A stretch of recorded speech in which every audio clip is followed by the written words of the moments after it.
bloke saying he saw ghosts on the far side of the wall. Ghosts? Do you see anything you like?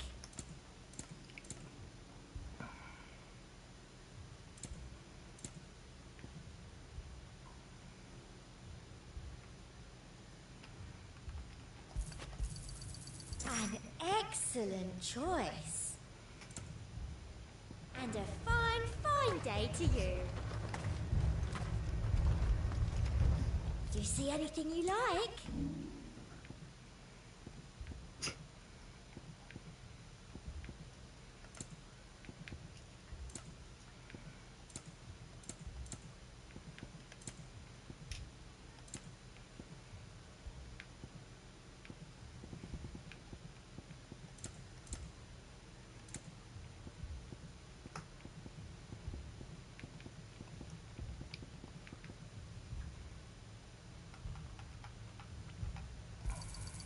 I doubt you'll get more than that in the capital.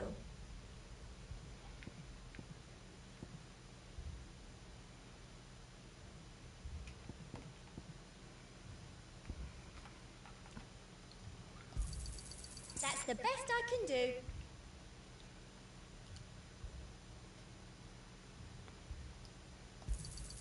I doubt you'll get more than that in the capital.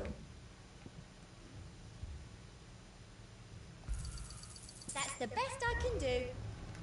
Do you see anything you like?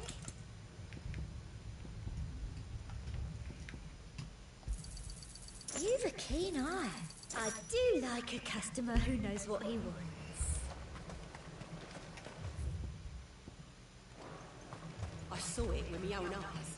The whole of Oriflamme under a flood. And we're next.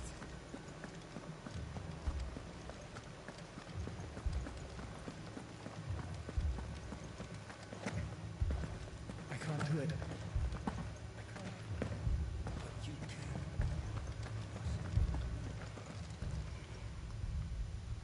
My lord, my lady. We received the Dane's message. There have been sightings of strange creatures, I understand. With the blue eyes. Yes. Like a Kashik, but different. They've taken so many. I've lost count. A Kashik, but different.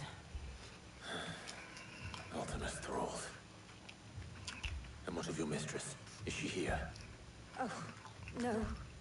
She went to the garrison to ask what they were planning on doing about all this. Then we'll look for her there.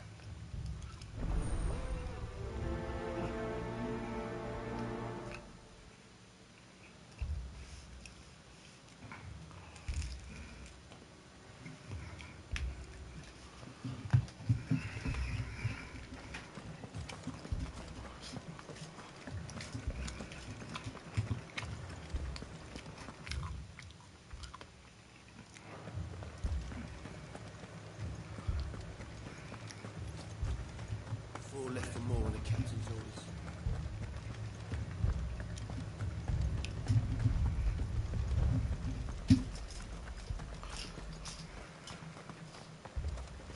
Madame, please! Half the garrison's been slaughtered by those things. We lost the captain this very morning.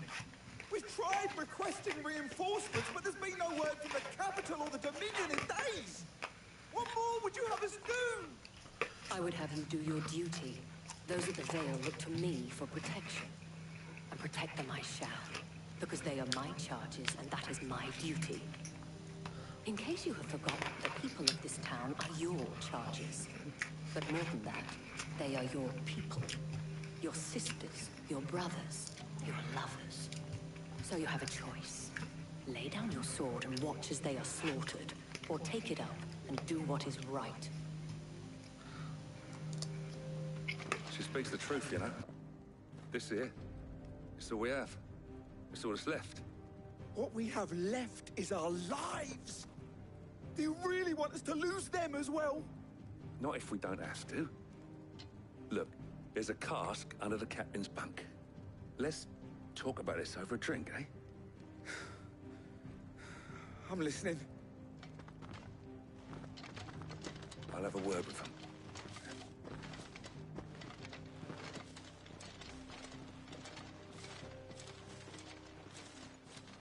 Ah, Clive. I didn't expect help to arrive so quickly, and sought to take matters into my own hands. It was a noble effort, but I thought you might still need some support. I'd like you to consider my needs. What we need to consider is where the creatures came from.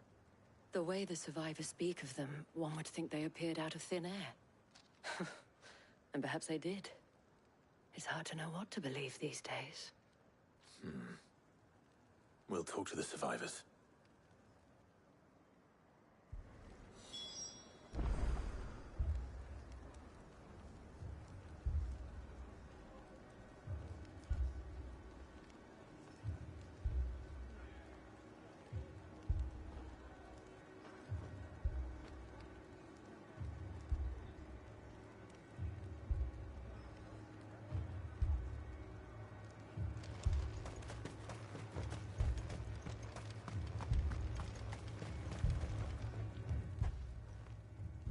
You're a pikeman, yes?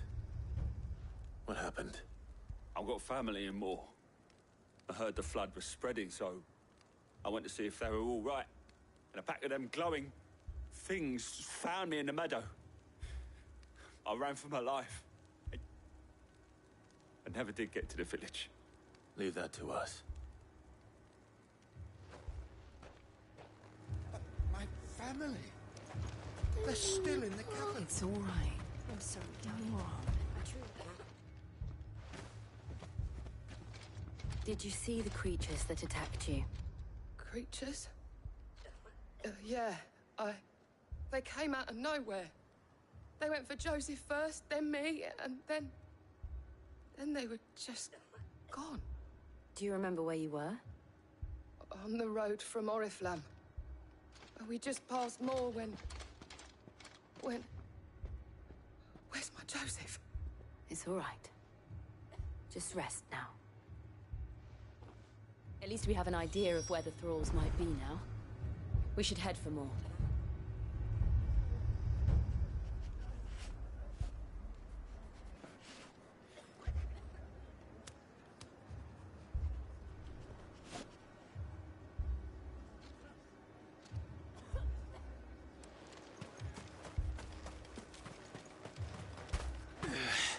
You saw those soldiers. You saw their wounds.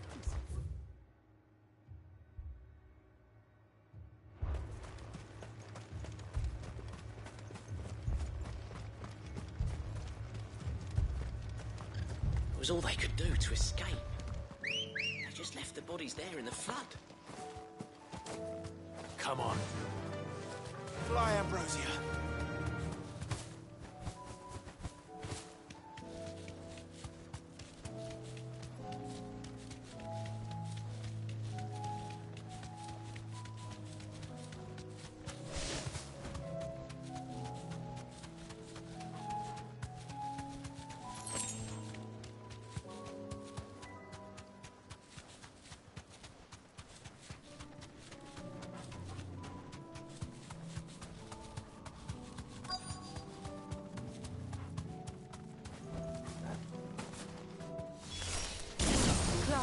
Look.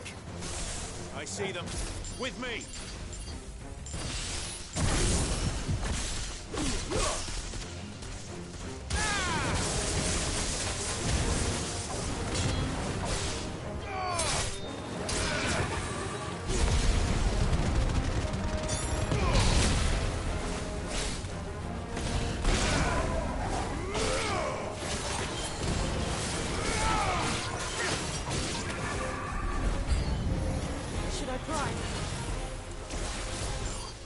Save your strength.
Do you think there are more? There are always more. But I'd say we've done what we can for the time being. Then we should let Isabel know.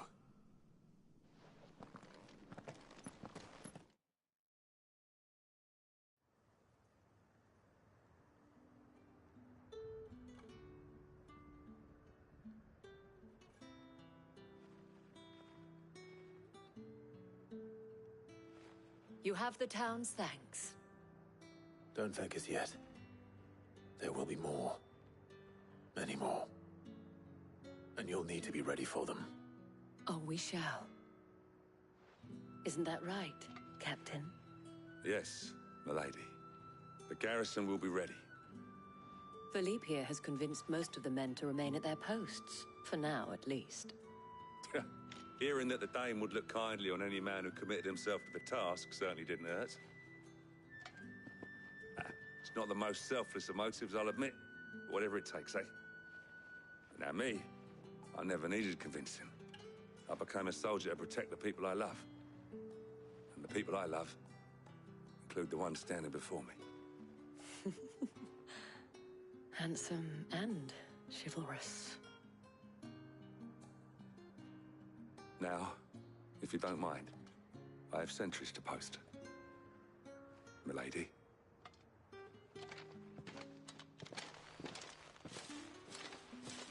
Lest you wonder, I'm not foolish enough to believe that this has solved all of my problems.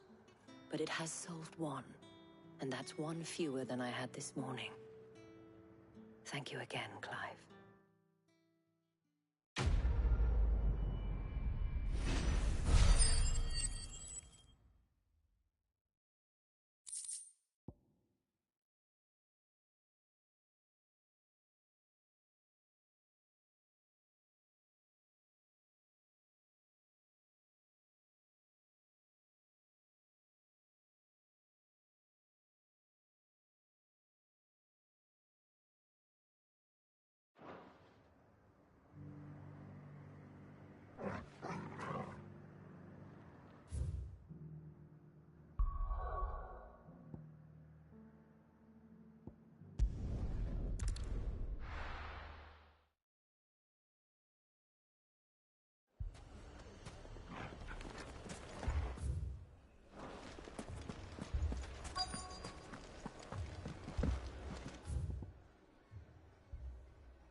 Sid.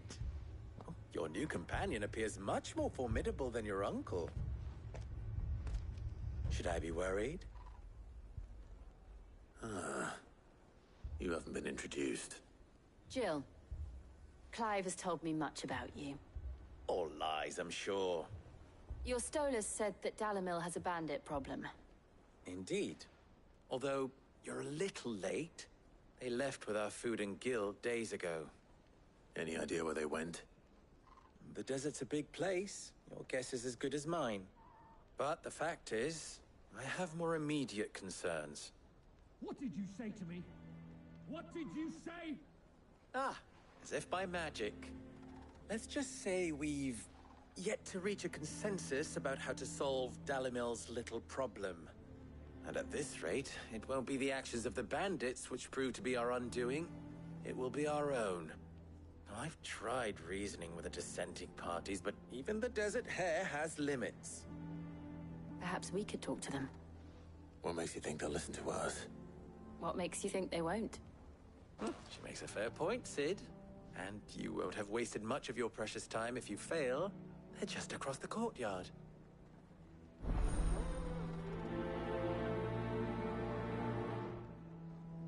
Suppose we just follow the shouting.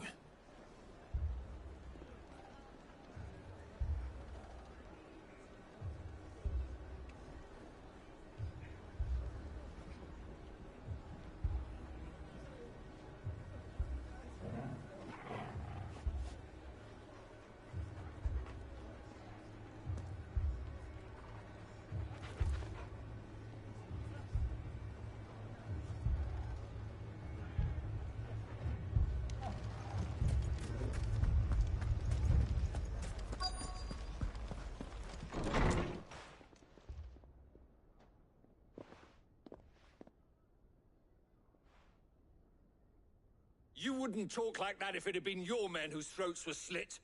Blood for blood, it's the only way. We hire mercenaries and have them mount the bandits' heads on our walls as a lesson to the rest. And what happens when those mercenaries are slaughtered like your men? Are you going to hire more? We're better off using that coin to buy food and supplies. If we hire mercenaries, the only thing we're buying is the bandits' ire. And you cannot fill empty bellies with that. Do you hear me? But what happens when they come back? Maybe it'll be your throat that's slit. That's enough. Both of you. Any more of this and I'll throw you out myself. Come back when you're ready to talk like adults.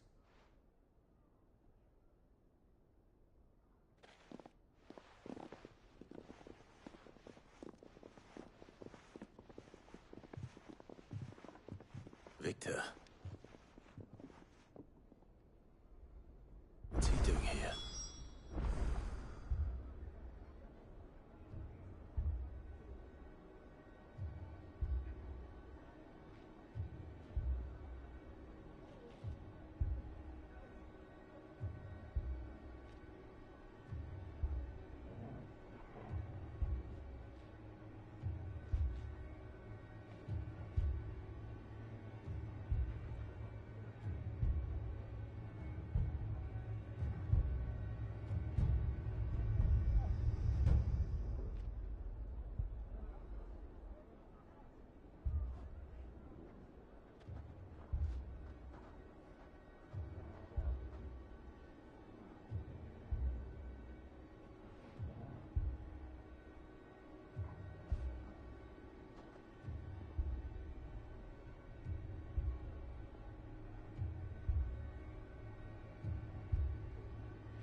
Sid. And Lady Jill. What brings you here? I was about to ask you the same thing. Costness is in chaos, and the markets have all but ceased to operate. The Briar's Kiss here in Dalimil is the only place I can reliably obtain supplies. I was here to do just that when Master Lubor told me of his troubles. He thought I might be able to talk some sense into these fools. But if you're here, I suppose his patience must be waning. Who are those people? Those were the thorns in Lubor's side. And the reason this place might be headed the same way as Costness. It's these accursed skies. The darkness is enough to drive a man to madness. Or an entire city, for that matter. We're still working on the skies. But in the meantime, perhaps we can find a solution to Dalimil's problems. I hope so.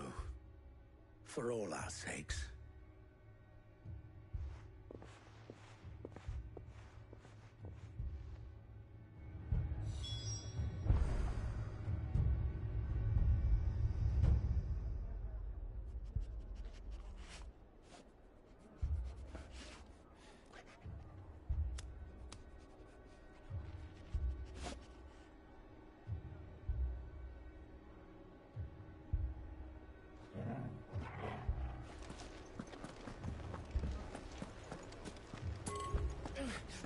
Fucking thieving bastard! So, you see my predicament? What I saw was a room full of people who were angry and afraid. And with good reason by the sound of it. But if left to smolder, that anger and fear could set the entire town alight. My thoughts exactly. What to do? Both sides wish to protect their homes and livelihoods, if only they could agree on how. But as long as they are divided, we are vulnerable. And if there's one thing bandits like, it's an easy target. What would Sid the Outlaw suggest? Well, if it were my namesake, he'd let them choose for themselves, and be on hand to pick up the pieces when it all went wrong. That sounds like a recipe for disaster. A recipe for disaster is precisely what it is. But perhaps that realization would be enough to make them question the ingredients. While it's plain neither Conrad nor Natalie will countenance the other's proposal, it may still be possible to make them doubt their own. Before presenting them with a third option. And that would be? To pool our resources and save the city ourselves. Why fight each other? When all that fear and anger can be directed at the bandits. It appears we have a plan of action. Victor, pay Conrad a visit. See if you can't convince him of his folly. I'll speak with Natalie. As you wish. Your faces are not well known in this town. That may prove useful. Don't worry, Victor and I will do most of the talking. You need only play along. Play along? What he means to say is yes.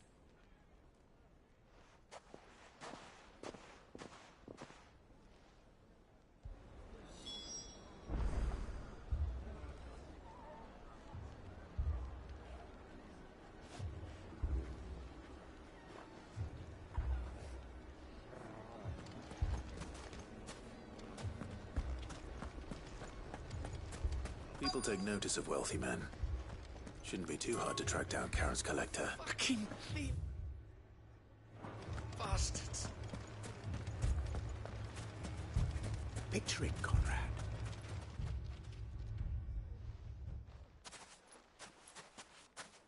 Ah, here she is. The Lady of the Spear herself. Conrad, may I introduce you to Jane, commander of the Red Wings, the oldest mercenary guild in the Free Cities. A pleasure, my lady. The pleasure is all mine. As I told you, I summoned the commander here from Canver to inquire about a contract. Victor says you told him no. That there aren't any men left to hire. Is that true? True as the crystals cracked. Nobles came and claimed every last one worth his salt. And not just from us Red Wings. You know of the 7 high houses. There must be 2 swords assigned each one. Granted, we have a few boys left. If it's boys you're looking for. Well, Conrad, are you saying that Dalamil's finest cannot defend this town better than a gaggle of unblooded striplings? That a band of beardless youths could better avenge the deaths of your brave men than you yourselves? Absolutely not.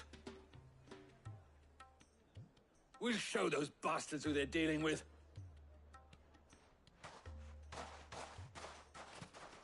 I can't believe that actually worked. Conrad's not what you called the brightest candle in the crypt.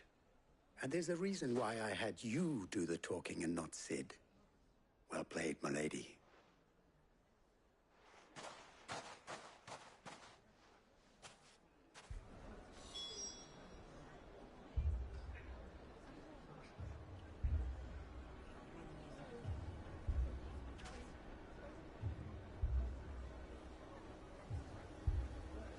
Then let us back together and show these brutes that Dalimil is not to be trifled with. My shop. If I had my pickaxe, I would... I mean, it may still be possible to buy something, and we may yet be allowed to keep it. Yes, but... Ah, here he is now. Natalie, allow me to introduce Lord Underhill of Randalar's prestigious League of Merchants. Lord Underhill. At your service. Underhill? I was just telling the good lady of our conversation, my lord, and how you were lamenting the state of the capital's stores. Lubor says that not only are the granaries almost empty, but that war and the Blight mean this season's harvest won't be enough to fill them for winter. Indeed, certainly that is the case. The nobles in the capital are buying up the city's stocks of barley and wine, driving the prices higher than most commoners can afford. It is only a matter of time before the peasants revolt. It is worse than I thought. If what Lord Underhill says is true, I fear we have little hope of supplementing our stores, meager though they regrettably are.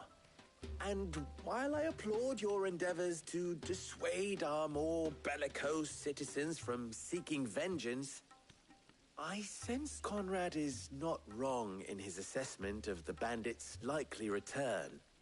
Which means that now, more than ever, we will need to secure what little we still have. Food, weapons, herbs, everything. If our humble town is to endure not only this hardship, but those that are certain to follow, we must stand united. All right. If it will help to protect my home, I'll do it. But you needn't have gone through this charade.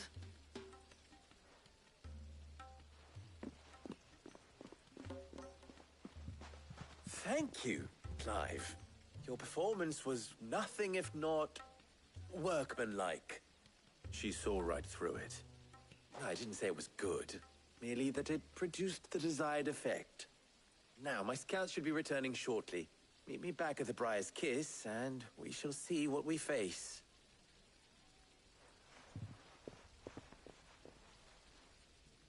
I'm not convinced our roles in this ruse were entirely necessary. I don't know. Conrad seemed quite taken with you.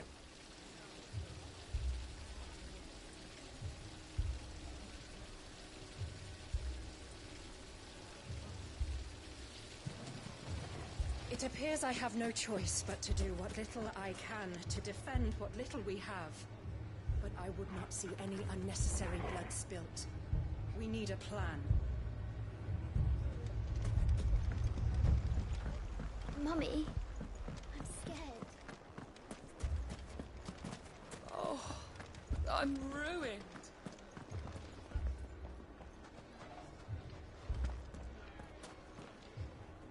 Good news, Sid. Both Conrad and Natalie have somewhat gracefully accepted their new roles. With time, they may even learn to. Time no longer appears to be the luxury it was before lunch. I take it your scouts found the bandits. Technically, it would be the bandits who found my scouts. It appears they march for Dalimil as we speak. All of them. You're not serious. They don't just want food, they want the whole damn town.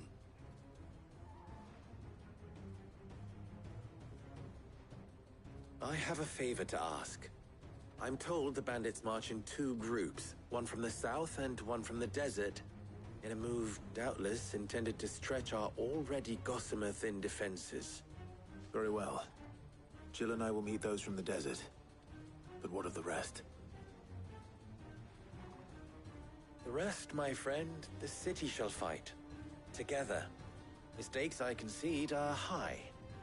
But if this does not unite Dalimil, nothing will. That is a lot of faith to put into those who had their hands around each other's throats but a moment ago. Then it will be for us to see that their hands are kept occupied. And I do mean us. I thought you might say that. We'll hold them off for as long as we can. And we will do the same.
The women folk have come to welcome us. I'll take that one. It's all yours.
The townspeople. Could they have held out? I don't hear any fighting. What do you think? That we should hurry.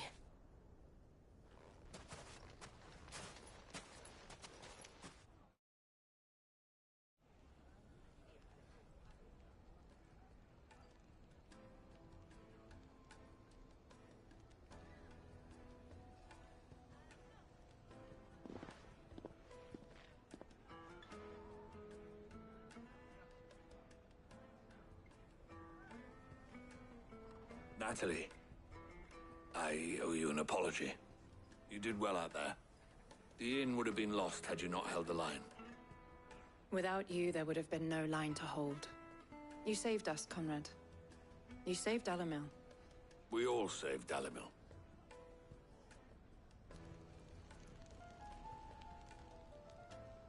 Conrad seems to have had a change of heart. I'd say they both have.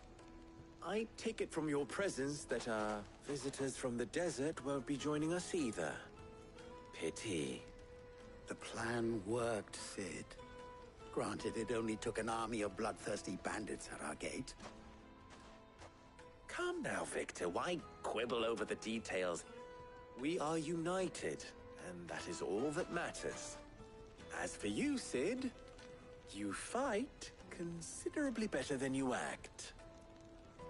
I'll take that as a compliment.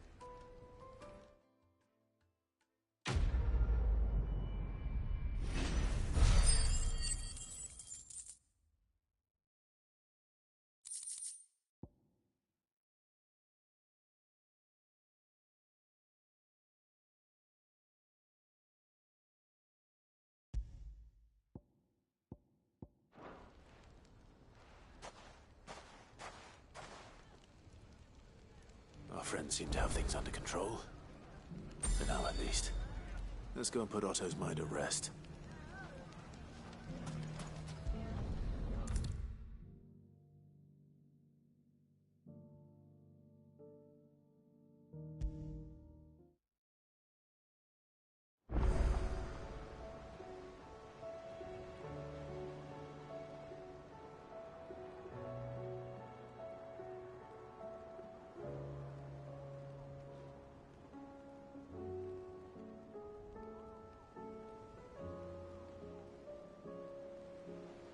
Was wondering when you turn up.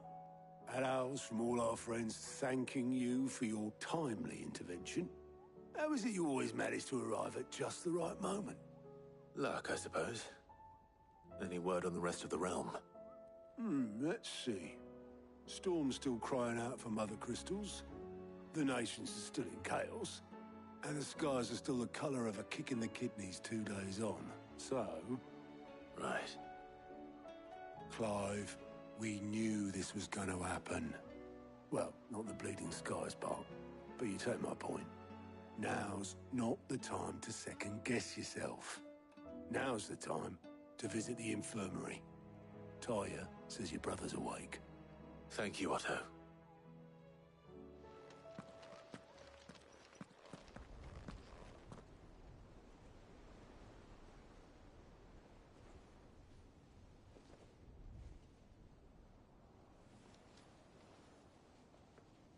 So it was not Sylvester, but Olivier who served as Ultima's puppet.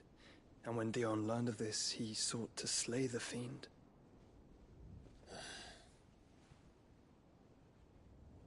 Only for his father to take the spear that would have freed him. Enough to drive a man to madness. Small wonder he hasn't stirred. I would be afraid to wake. Had I but reached out to him sooner, warned him of the threat Ultima posed. But now, both an empire and her prince lie broken. Joshua, what do you know of Ultima?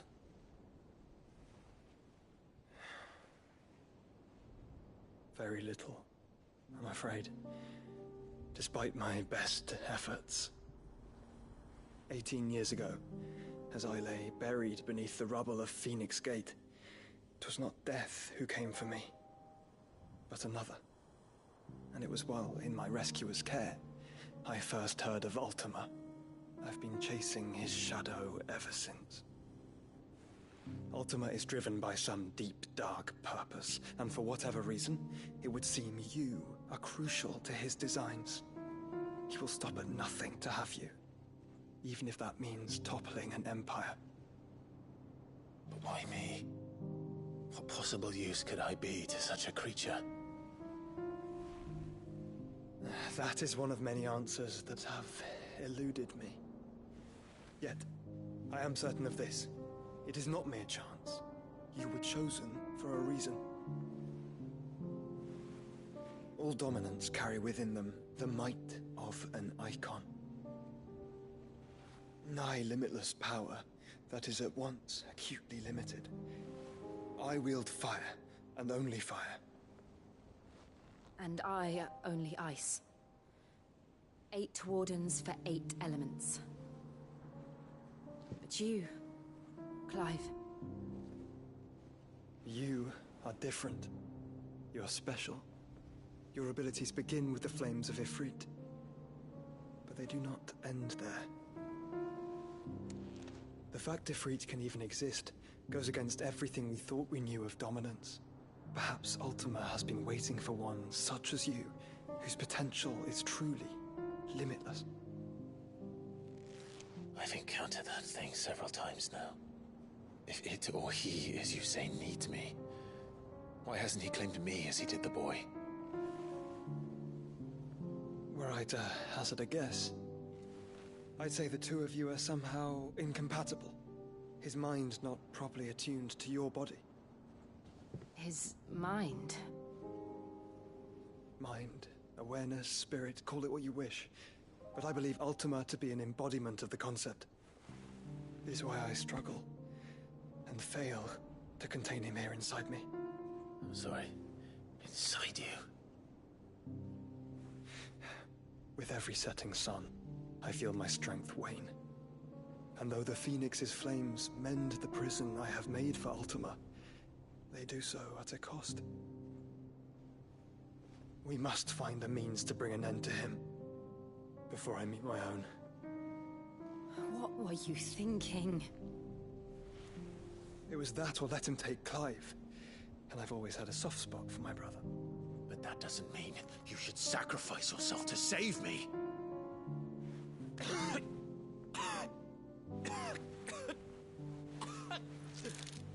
Joshua. Clive, it's Gav. There's an army of Akashic at the gates of Canver.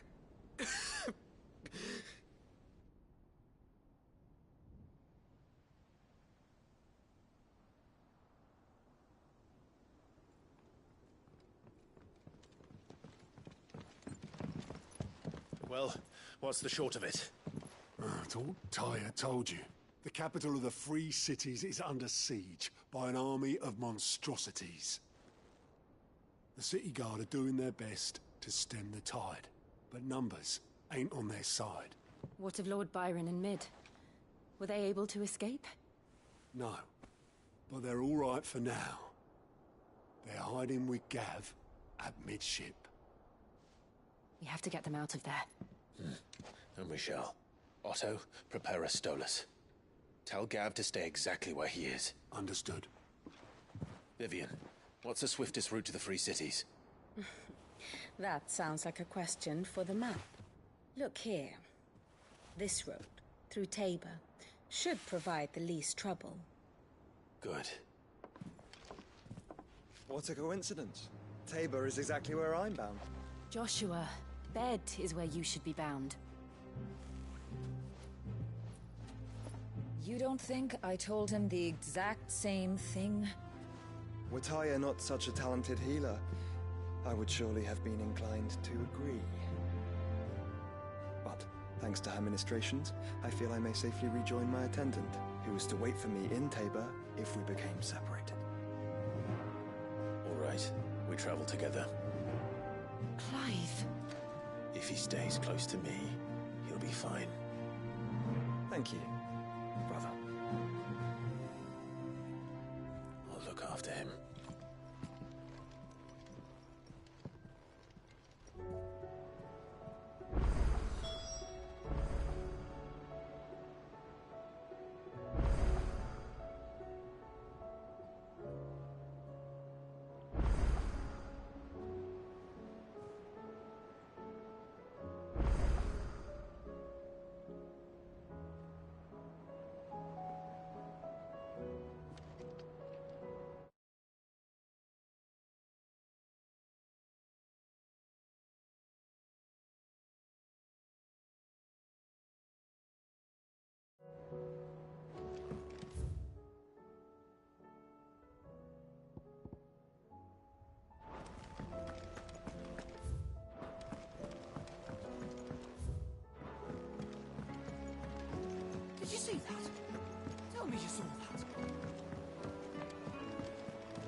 Seems the hideaway's Oh, lost blasted its book.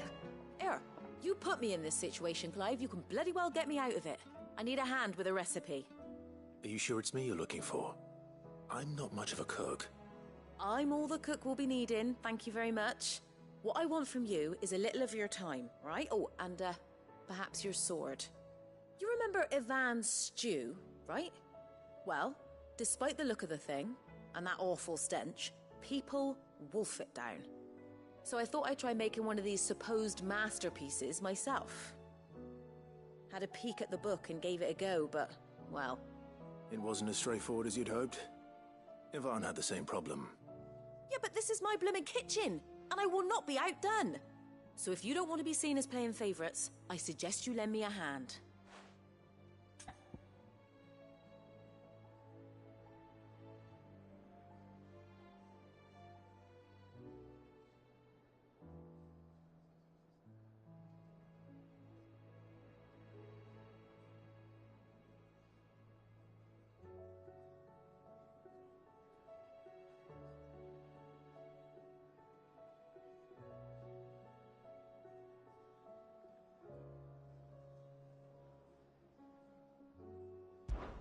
I've never been one to play favorites, Molly. And I would be only too happy to lend you a hand. So, what's on the menu this time? A fried mortress of skyworm. That's one heck of a name, innit? Recipe seemed easy enough to an old hand like myself. Thought I'd followed it to a T. Only, turns out skyworm livers and drake's mint are not what I thought they were. At least I hope they're not, given the rancid mess they made. Ivan said the recipes in the culinary pilgrimage date back centuries. Who's to say the ingredients even exist anymore? Wow. That's a question for a scholar, wouldn't you say? Perhaps you know of one? Kindly old fella who haunts the shelves, maybe? Fine. I'll go and speak to Harpocrates. Perhaps he'll know something. And if he does, I'll see if I can find your ingredients for you. You do that. Lest we forget, you've got a reputation to uphold.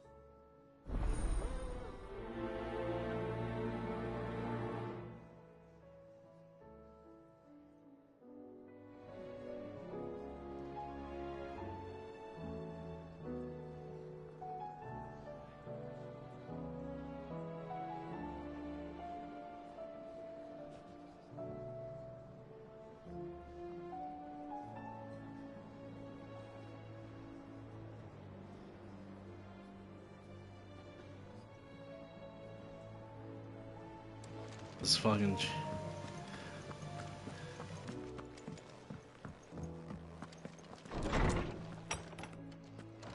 Is a storm coming, Sid? Will there be... Sid. I can certainly... It's not... I borrowed that my first... which almost... Perhaps a visit... I don't... They were in...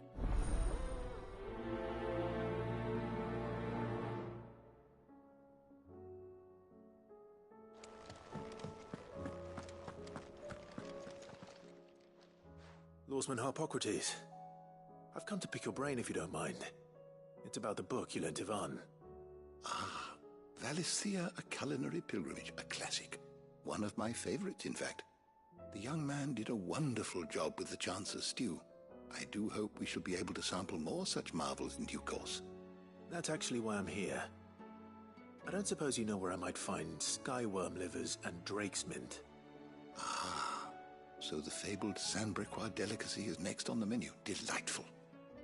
The descriptions of fried mortress never fail to make my mouth water. Now, skyworm is a somewhat antiquated name for the wyvern, their ground livers being the paste from which the mortress is made. Dragon livers. How very Sandbrequois. One would have thought the disciples of Bahamut would have a touch more reverence for their icon's brethren, but apparently not. I believe the specific dragon the recipe demands is the blueback wyvern, said to be the very color of the sea beside which it resides. So we know where to look for our liver. But what about the drake's mint? Saint's bonnet in contemporary parlance, a herb which grows along the North Reach coast. I gather that one can locate the cheerful yellow flowers by their heady scent alone, so I'm sure you'll have no trouble finding them.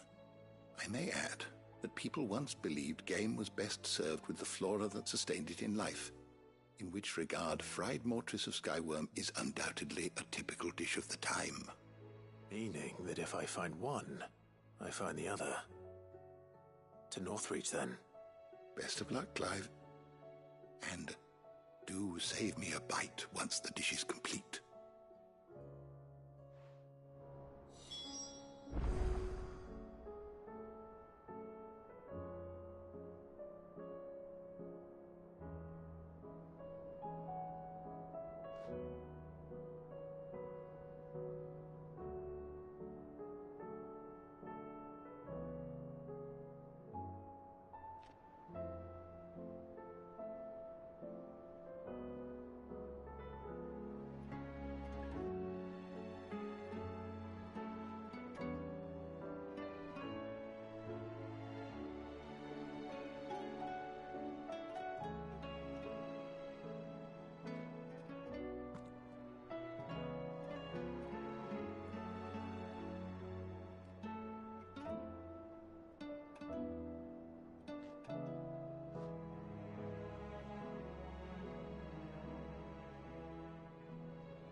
Is a storm coming, Sid? Will there be thunder? It seems the hideaway has lost its appetite.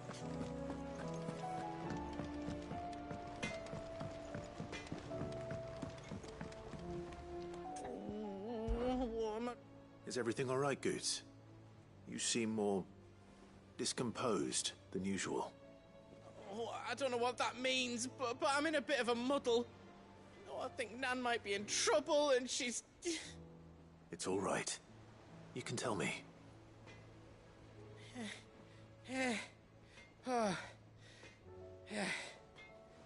There was a trader came by. One of our usuals, like. Said he'd heard some rotten rumours about her down Dalimil Way. Folk are saying she's been selling to bandits and cutthroats and that.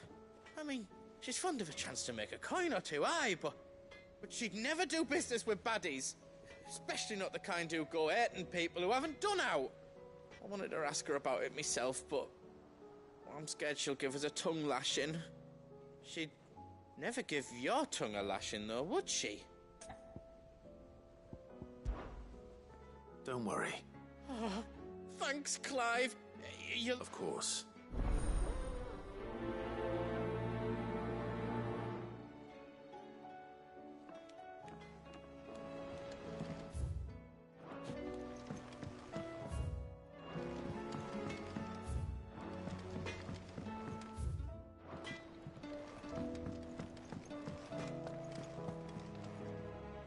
Lady Karen.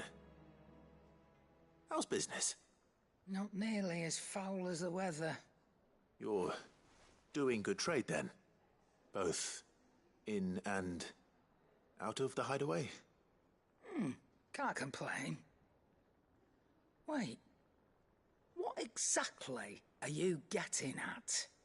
Not once in 5 long years do you pay my affairs half a care, but here you are today, raking me over the coals like a bloody popoto? Just asking. Out of interest. All right. I'm here because I was told that certain rumors have been circulating. About you selling weapons to brigands. Oh, are ya? And who was it who knows me so well as to tell tales of my evil exploits? I didn't exactly hear firsthand. All I know is that someone in Dalimil has been spreading word to that effect. And what? You believe it? You think I'm profiting off the blood of innocents, do you? Look, I've done things I'm not proud of. Might be there were a time when I turned a blind eye to the wretchedness of the world so I could line my pocket. But that woman is no more. And you'd know that if you'd ever paid the slightest bit of notice. You're right, Lady Karen. I apologize. It was wrong of me to doubt you. Aye, it was. Now, I reckon you've got better things to do than pointing your do-gooding finger at a poor old woman. Of course. Good day.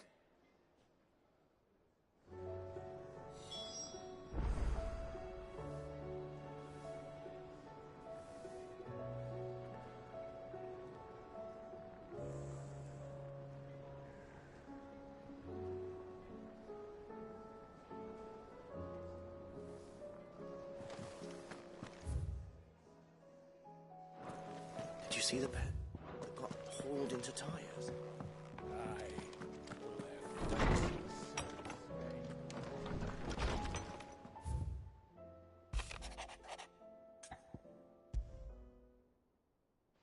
Rutherford. Wasn't that the name of my uncle's manservant? Where would he be at Martha's Rest?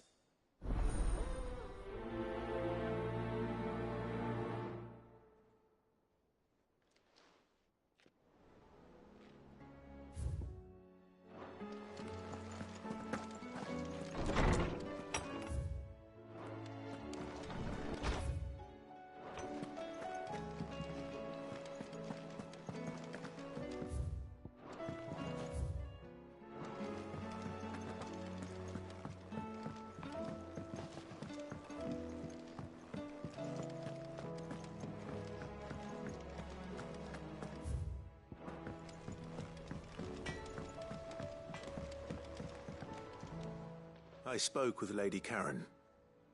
What did she say? That the rumors were unfounded, and that I was a fool for thinking they might hold any truth, along with some other things that made her feelings clear. And while it sounds like she may have done things she regretted in her past, she says those days are behind her. Oh, well, that's good. I knew Nan wasn't caught up in out bad. But why would people say she was? What did she ever do to them? It's not right. No, it's not. But people do things for all sorts of reasons. Perhaps we'll never know. Well, I'm going to find out. That trader, he said they were all talking about her in Dalimil. So that's where I'm going. I'll find someone who'll tell me, you'll see. Are you sure that's wise? Whoever's spreading these rumors means Karen ill. Oh, right. But that's why you'll be coming with me, isn't it, Clive? I suppose it is.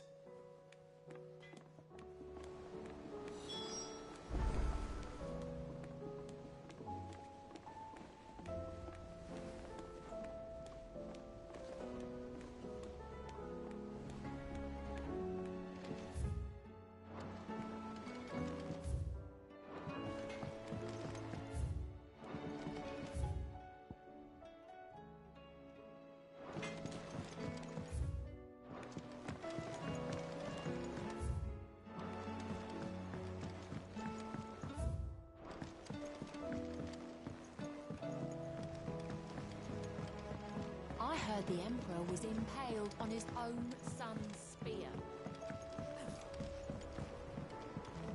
We're all gonna die! You hear me? The Akashic are coming and they won't stop! What do you reckon we should do?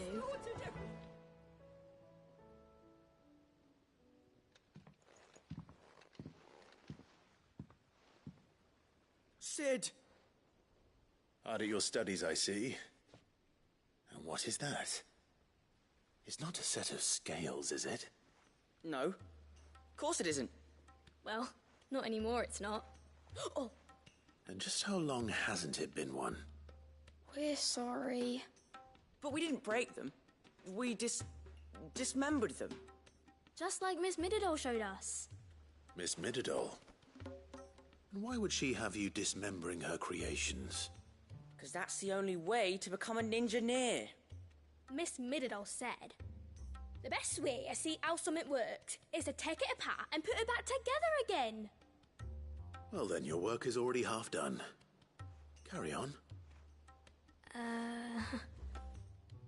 About that. The taking apart was easy enough, but it's the putting back we can't work out. Speak for yourself. The heavy thing goes at the bottom. Then...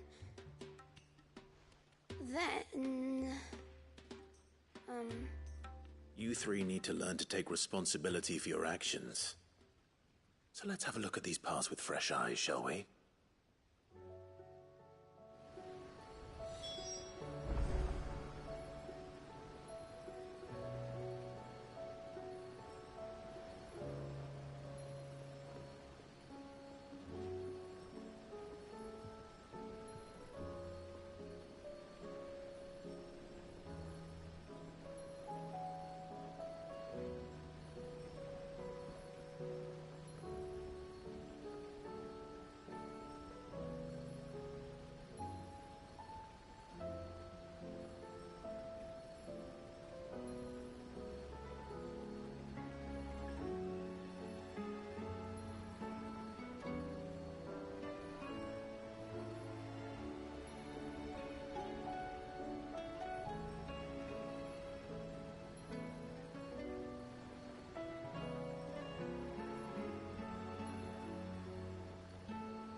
All right.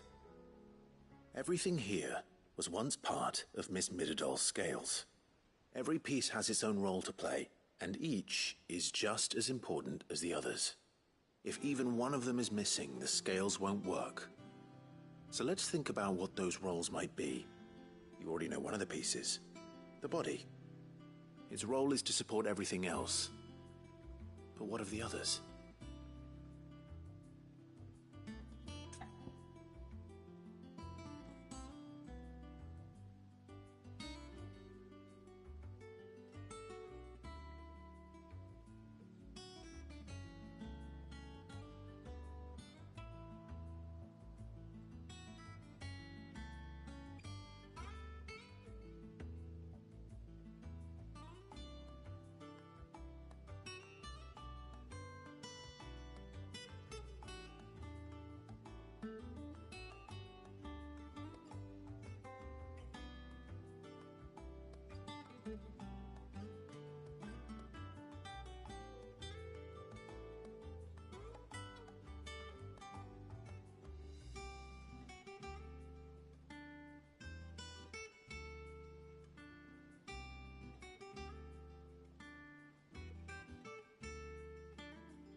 This is called the arm.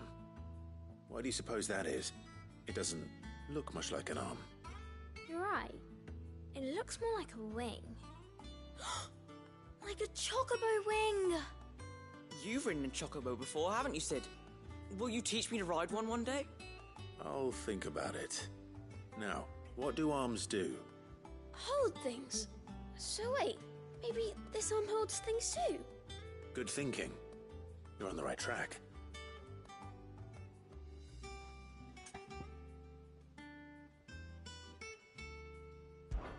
These round parts are called the pans. You all know what a pan is, don't you? I do. Molly uses them in the kitchens to fry bangers.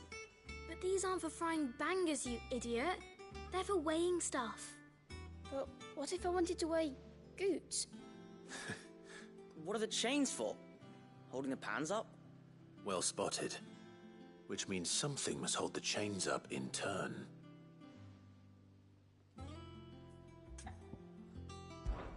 This tiny piece is what's called a cogwheel, or gear. Have you ever seen one before? I have. Miss Midadol's dungeon is full of them. Most are on the floor. She puts them in all her inventions. They spin round and round and round and round and... That's right. They're very useful when you want to make things move. Do you remember if there was anything on the scales that moved? I remember the arm moved when I tried weighing an apple. And then somebody ate it. Not my fault. You shouldn't have tried weighing it before lunch. You know what part's supposed to move and how it's supposed to move. So, let's put the pieces together first, see what doesn't move, and then stick the cogwheel to that. Not a bad idea. You see? It's not so difficult. So, now that we've taken stock of the parts and learned what they do, what do you think? I think we've got it. Then here's what we'll do. You tell me what goes where, and I'll put the scales together. Well, obviously you need to start with the body. All the other pieces fit onto it, don't they? And the arms go on the body, just like real arms. Or wings, if you're a chocobo. And then the arms hold the pans by the chains. Very good. Let's see if that works. Ah, all finished.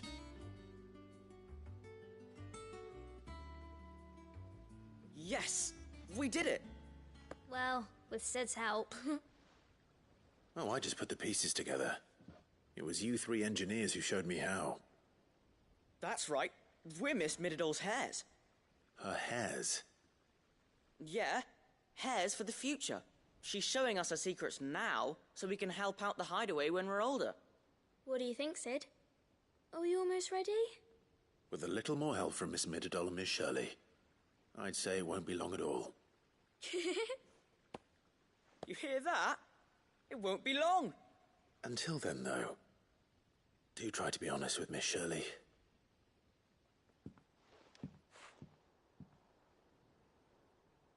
Hey, look! We never used the cogwheel. You don't think Sid forgot about it, do you?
Is a storm coming, Sid?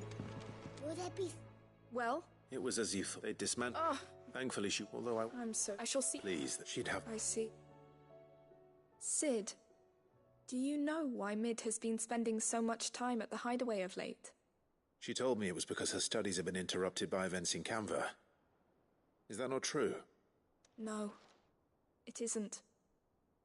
The university offered her a commission. In exchange for full tuition, room and board, they asked her to oversee the design of several new war engines. To anyone else it would be an opportunity, but to Mid, who lost both her parents to war, it was a bitter pill. One she was none too keen to swallow.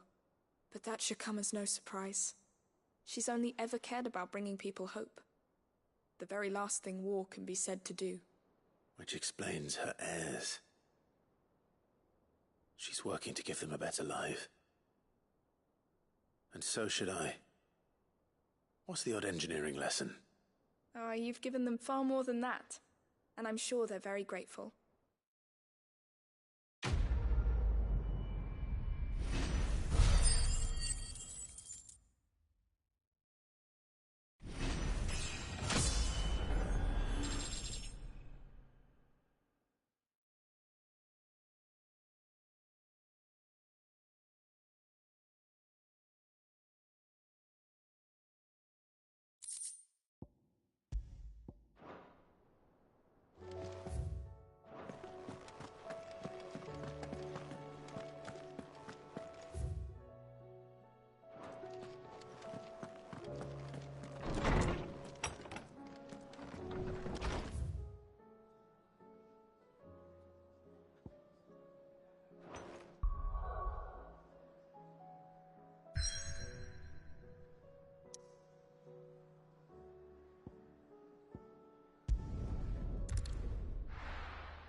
It's like a dream. The four of us out walking like we used to. Enjoying this, are you? Gav and the others could be in danger as we speak. You're right. I'm sorry. Yote is a fine scout.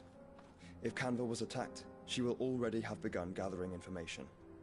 Tabor isn't far. We should pick up the pace.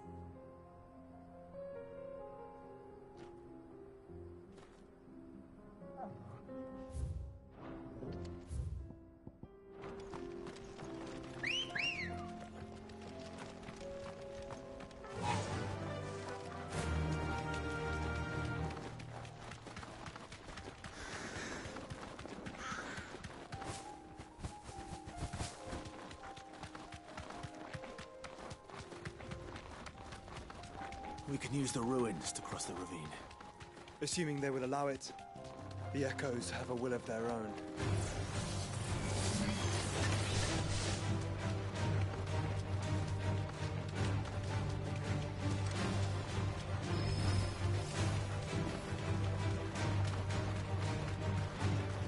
Tell us about Yote, Joshua.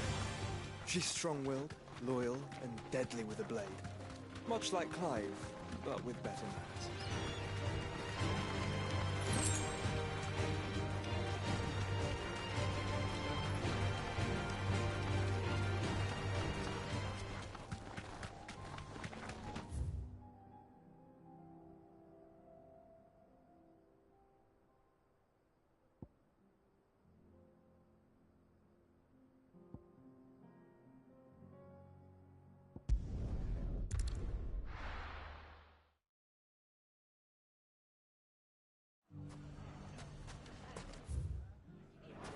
If all of us continue to work together in defending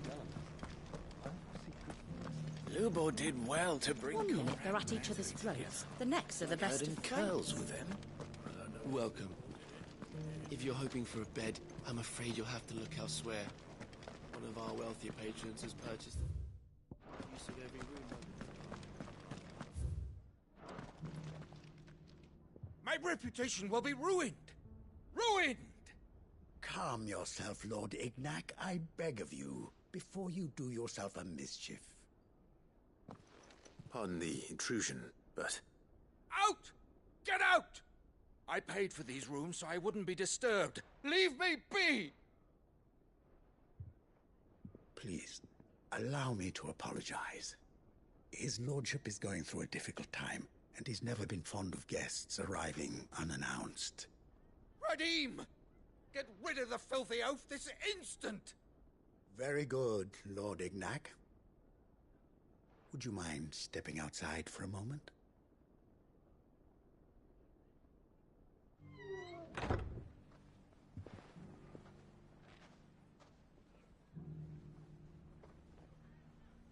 I'm sorry if I've caused you any trouble. That? Oh, no. That's just how his lordship is.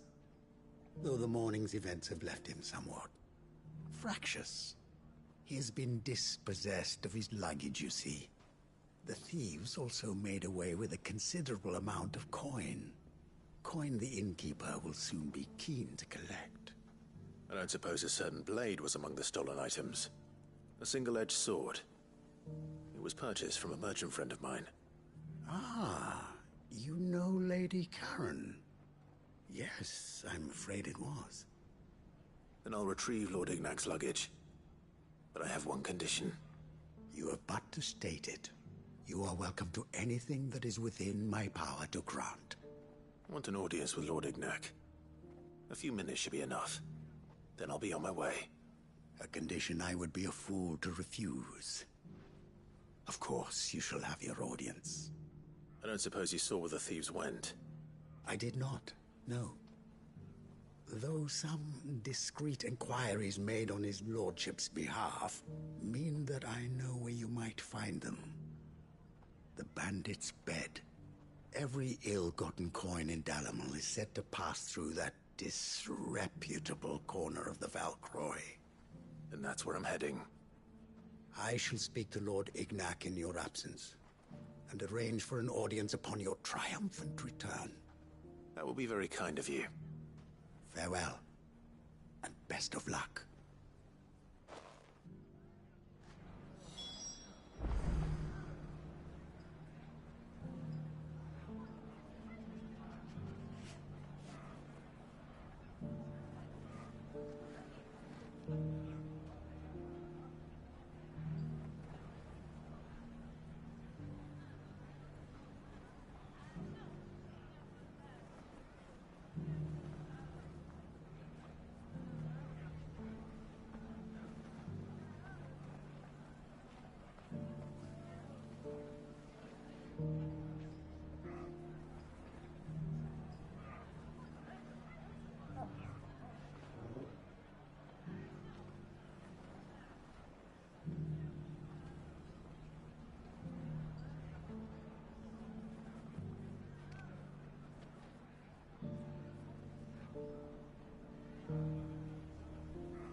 If all of us continue to work together in defending Alamel,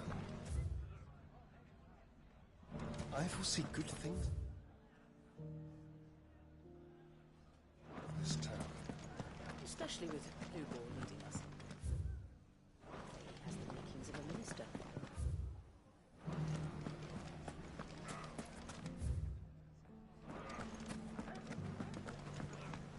You shouldn't be too hard to find, Goots. Are the badmen going to come back? The gentlemen of the town. Harder strapping bunch. Perhaps. Fuck! The finest cell swords in store. Could be I know something more. Clive, listen! I found someone who says he's heard the rumours about Nan. Have you? Go on. Tell him what you told me. All right. It's like I said. A wizened old crone by the name of Karen's been selling steel to whoever will pay her price, be they knight or knave. Says the more swords and spears she puts in people's hands, the more war they'll wage. And the more war being waged, the more call for swords and spears. And who will they all turn to keep them in steel? Why, the good Reaper herself. And you've seen this Reaper at work? Aye, it just so happens I have. You'll find her right here plying her trade most days. Here in Dalimil? Where exactly? She has a stall here in the market, but if you're not the patient type, you can probably find her at her storehouse on the edge of town. That feeling, now if that... Sorry to... You don't think Nan's the Reaper, do you? Not unless she's discovered the secret of how to be in two places at once. Eh? What do you mean? Lady Karen hasn't left the hideaway in weeks. So who has been running this stall he spoke of? Good question. I'll go and have a look. And I'll visit this storehouse on the edge of town. All right, but be careful, Clive. You too, Goots.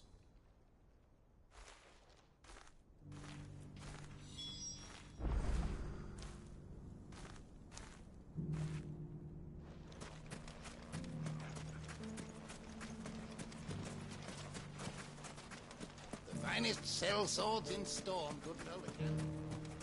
Fuck! How the hell did they... The gentlemen of the town guard are a strapping bunch. Mummy, are the badmen What a going to mess.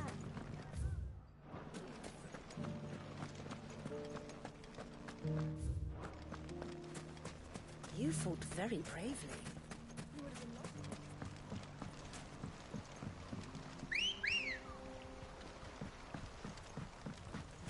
Come on.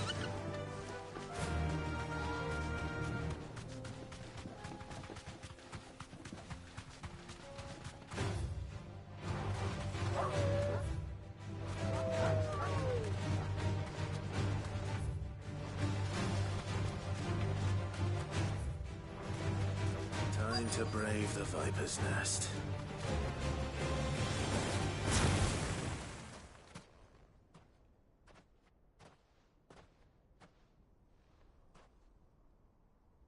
Just you, is it?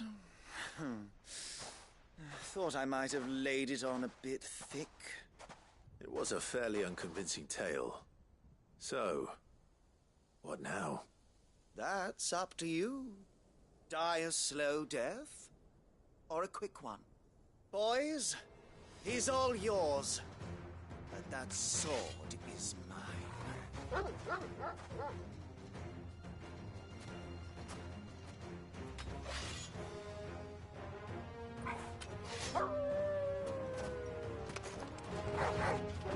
Leave now and we can pretend this didn't happen.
done it now.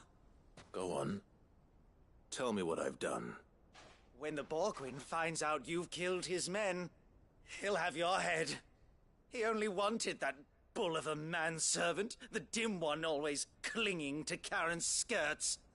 You weren't even supposed to be here. Who the hell are you anyway? What were you going to do to him? The Borgwyn wanted him to get to Karen. I was only supposed to point the lamp in the right direction once he arrived in Dalamil. But then you turned up. Well, go on then. If you're going to end me, end me. You're not worth the effort. Now be gone, before I change my mind. Fucking coward! I need to find Goots. Right now.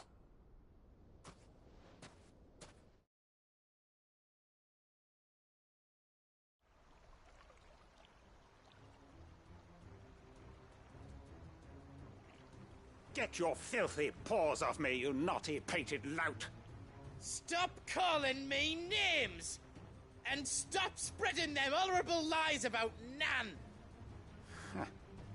Well, that will be easy enough. For they are not lies. Every last word is true. And she must pay for her crimes in blood. Blood? Goot, are you all right? He's gonna kill Nan! He said she had to pay in blood! After what she did, it is only right. She ruined my life and the lives of countless others. That loathsome harpy's very existence is a crime, and I will not allow it to continue. Goots, was it? I have no quarrel with you. Only with your employer. Run along now. You need not pay for her sins. No. No? I don't care what she did. I won't let you hurt Nan. Promise me you won't hurt her, or I'll kill you myself! Goots, no. Enough, all of you! Karen. But how did you? You're a sight less clever than you think you are, the pair of you. Did you think I wouldn't notice the two of you slinking off together? Well, the whole thing got me thinking, who in Dalamil might bear me a grudge? And a certain snivelling shit I ran afoul of in my fairy years came to mind. Though it was just Bogan back then, wasn't it? I thought the years might have taught you some sense, but I see you're the same pants-pissing craven you've always been. What was it we called you? Wet legs? You bitch! Everything that happened, it was all your fault! And now you'll finally pay for what you did to me!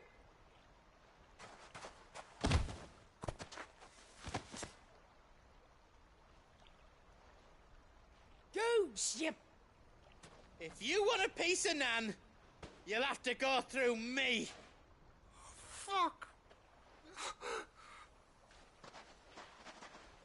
You great galoot. Out of the way, I can handle this myself. So, wet legs, you remember what you told me when we last met? An eye for an eye. Wise words, Sam. Wise words. And now, it's time to collect.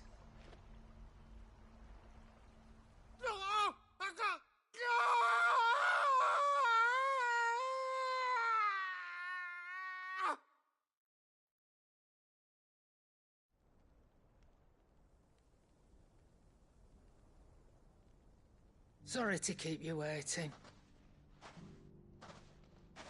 Is he... Dead? No. But I reckon he wishes he was. It isn't easy going through life one eye short of a pair. After all, I should know. You don't mean... Oh, don't tell me you didn't notice. Lost it to old Wet Legs back when we were working the same routes. Said I'd stolen from his strongbox. I'd done nothing of the sort, mind, but that didn't stop him taking his little revenge. So I took some of my own. Sorry, lost everything. His coin, his clients. Always knew he'd be back one day to claim his due. But he crossed a line dragging poor Goots into this. He didn't hurt you, did he? No, Nan. Still got all my arms, see? Legs too. But what if he comes back again? What if he does? First we take the other eye, then we work our way down. He'll learn his lesson soon enough. But something tells me the Wet Legs has learned it already. Right. Let's get you back to the hideaway. You've attracted quite enough attention already. Ta-ra, Clive. Remind me never to cross you, Karen.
Nothing like a dish of cold vengeance to foul the gut. I'm sorry, Nan. I didn't mean to make things worse. I just thought I had to protect you. Like you've protected me. Aye, well, someone had to. Your parents certainly didn't give a whit for your well-being. Reckon the both of us would be worse off if I'd not taken you on. You've always been me right eye, Goots. And I'd have you stay that way. So don't you dare go looking for trouble again. Well, I will. If you ever need help, I'll do it again and again, and you can't stop me. Why, you big lump. Fine. Play the hero if it makes you happy. Thanks, Nan. I won't let you down.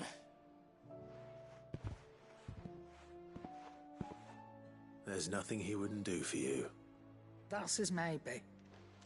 But if he's ever to make his own way in life, he'll need to start looking out for himself as well. Till then, he'll need people to watch his back, just like you did in Dalamil. Don't think I didn't appreciate that.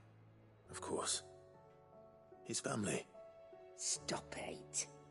You make me one good eye, mister. I don't go thinking that'll do you any favours. A potion today'll cost you the same as it did yesterday.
company. Come on, lads, let's tear the bastard's head off.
This must be Ignac's luggage.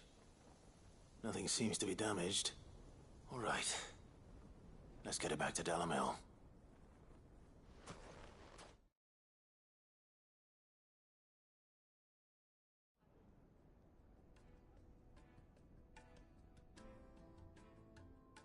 I hear I have you to thank for the return of my effects. What should I call you, my good man? Wyvern. Glad to make your acquaintance. A formidable name indeed. Well, Wyvern, I appear to be in your debt. Redeem here tells me you wished for an audience. Is that all? A few moments of your time should suffice, yes. You're a peculiar fellow, Wyvern. All right, speak. Master Wyvern was wondering if you could tell him about a certain single-edged sword you recently acquired. Oh, a true work of art, that one. Karen drove me hard on the price, but I would have sold her Radim here to get my hands on that sword. It was made in the Outer Isles, far beyond the Twins, and is used exclusively by the practitioners of a unique school of swordsmanship. They believe no combat should ever exceed a single strike, and hone their blades to such perfection that none ever does. Each sword is made for that one perfect stroke, and for that stroke only. They crack upon a second blow. There's a brutal sort of beauty to it, really. But how do they hone such an edge? Fine question. Why, they use a whetstone, of course. Whetstones, rather. A whole array of them, ranging from the coarse to the fine. 10,000 licks with the sharpening stone, then 10,000 more. But it is the final stone which lends the blade its legendary sharpness. A mineral quite foreign to this great realm of ours. And that is the key. The secret ingredient. Wyvern, it occurs to me that my little lecture is hardly equal to services rendered. Take this, together with my regards. The very stone of which I spoke, far rarer among collectors than even the blade itself, and a far more fitting payment. Thank you. Pardon the intrusion, my lordship. However, it is long past time we prepared ourselves to depart. So it is. I am locked in bitter competition with a rival collector of curiosities. I am one step ahead of the unscrupulous scoundrel, but he is hard at my heels. Are there many other collectors out there? Too many to count. But only one do I consider my nemesis. Lord Byron Rosfield. And is a perennial thorn in my side. I can imagine. Farewell, Wyvern. May our paths cross again. Radim, we mustn't dawdle.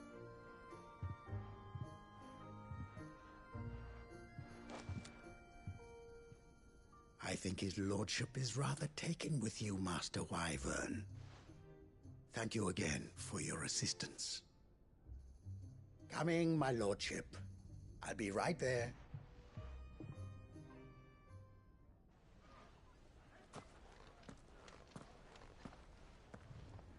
Trust Uncle Byron to find such an interesting rival.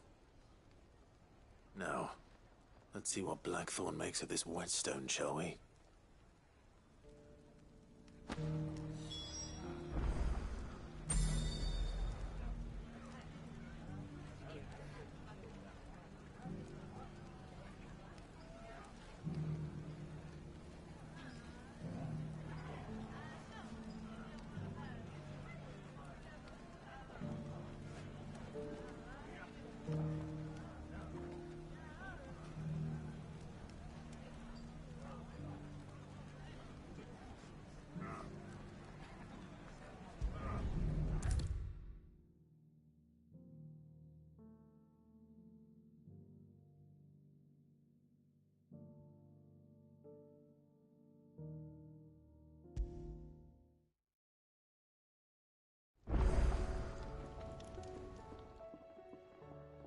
Sorry for the wait, but hopefully you'll agree it was worth it. You learned something about that sword, then? I did better than that.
Whetstone?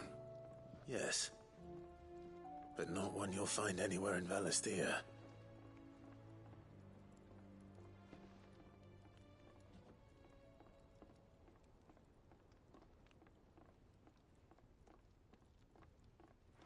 No wonder I couldn't get the same finish on the grinding wheel. One hit and all done, eh? Might not be so bad if all you ever fought were duels. Good luck on the battlefield. Your second opponent would be your last, no matter how good you were. Even so, is there some way it could be used to give the Cursebreakers an edge? I think so, yeah. With this whetstone and the right kind of steel, I could probably even make a twin of the blade that rattled me. But there'd be no replacing this little rock once I worn it down to a sliver. I reckon we get a dozen swords from it, if that. Swords that the Cursebreakers wouldn't know how to wield properly, and that would see them through a single fire piece. Nah, no point trying to copy that thing. Be about as much use as a wax anvil. But finishing our blades with a whetstone this fine, now that's something to consider. And what's finer than fallen masonry, eh? Or more hard-wearing, for that matter. Just imagine it. Good Valisthean steel with an edge as sharp as any found in the Outer Isles. I won't make a copy, nah. I'll make something much better. I'm sure the Cursebreakers will be delighted. Just don't push yourself too hard. Don't you worry about me, sunshine. I've been working day and night since I was half your age, and I'll still be here when you're long gone. Hey, thanks, Clive. I mean it. I owe you one, August too. It's good to know someone's looking out for me. He'll be happy to hear you said that. And I'll see that my debt to you's paid. First new blade I make's got your name on it. You come and find me when you've got the materials. All right. I will.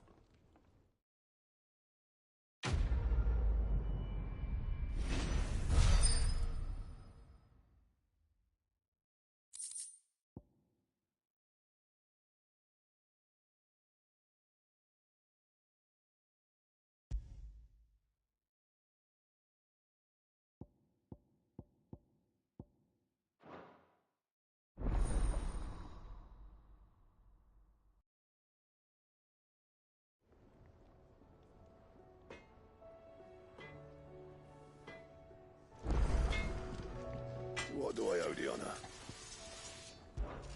So, what'll it be?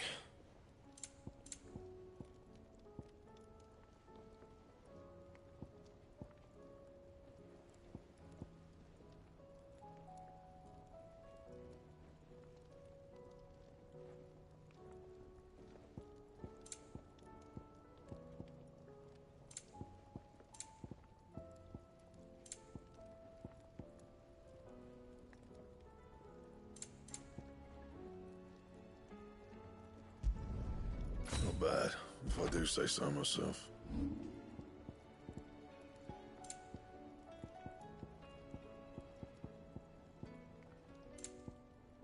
And?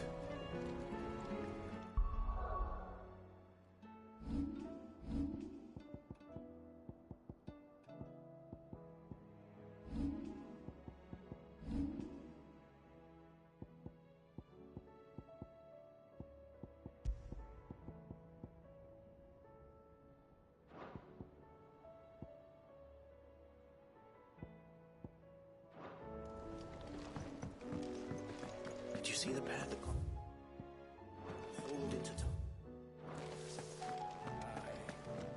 It seems the hideaway has lost it.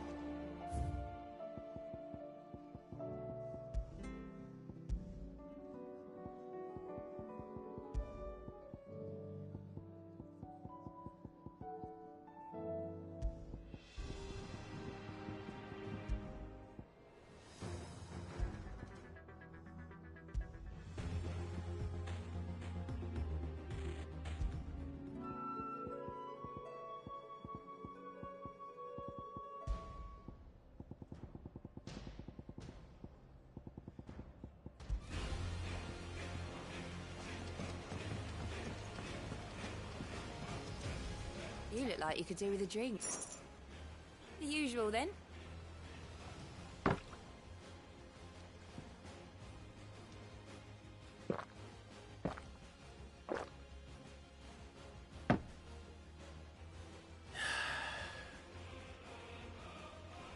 Oh, you're not leaving already, are you?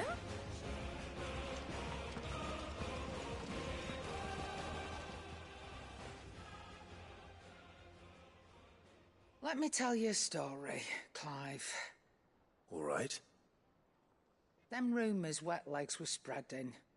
Might be they weren't just tales plucked out of thin air. You see, there were a time when I weren't too particular about who I sold steel to, so long as they paid me the right price. Some women lust after blood, others after flesh, but me, I were always one for gold.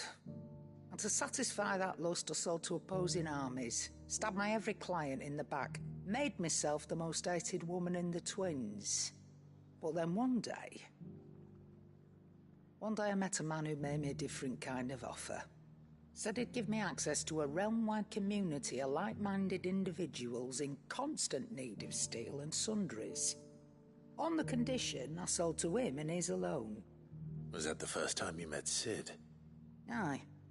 And I fell right into his damn trap.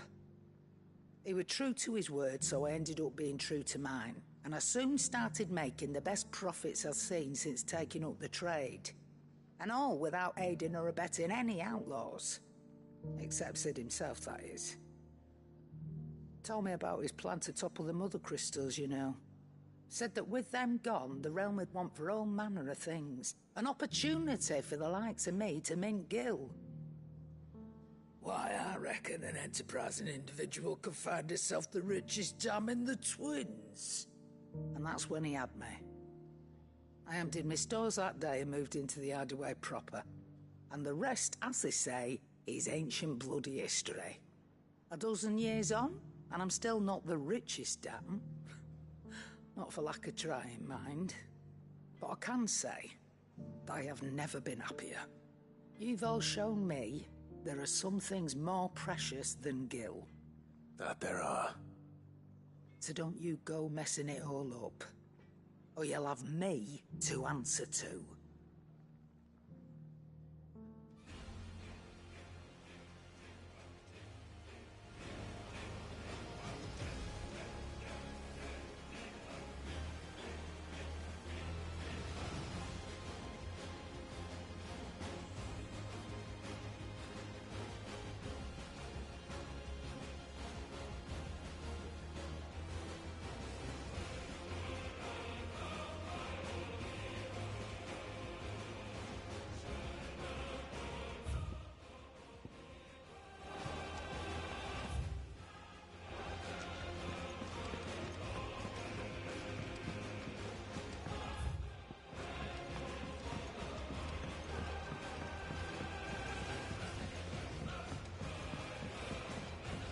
Did you see that? Tell me you saw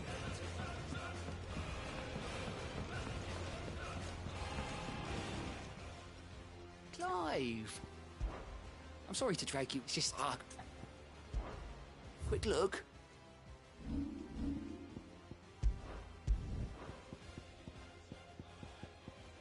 Always something in there.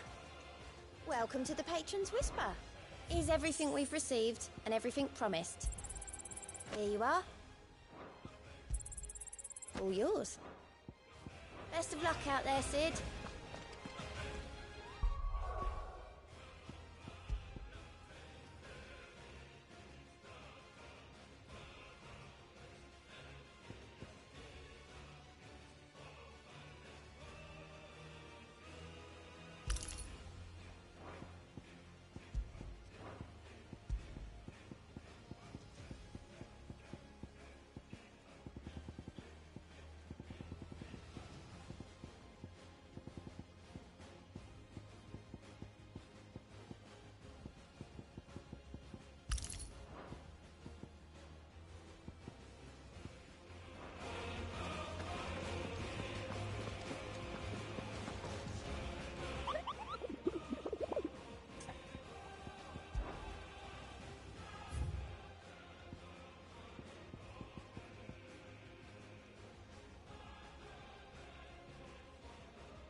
Easy.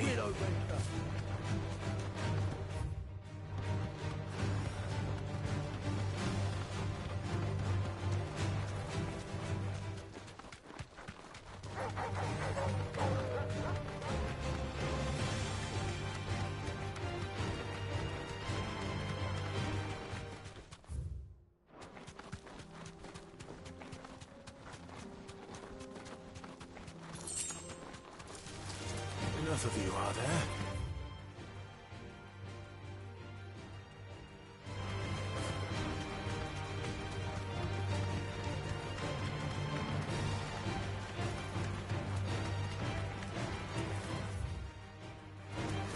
No. Back.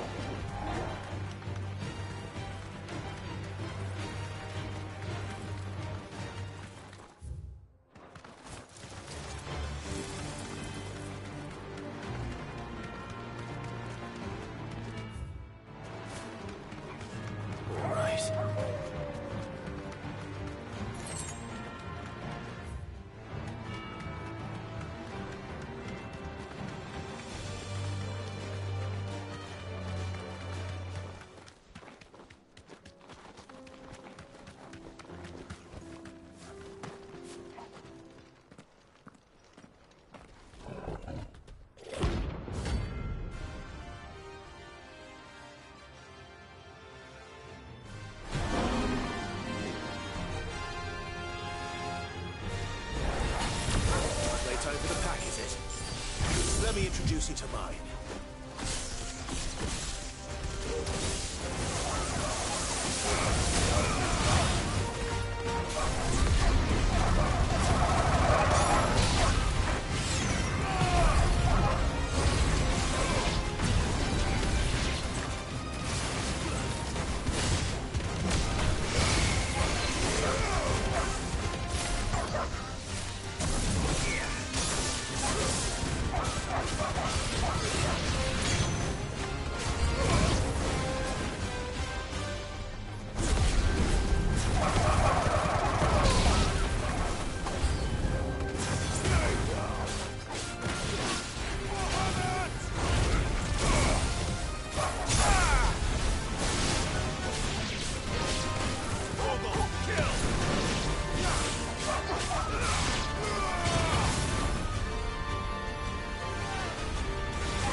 And then there was one.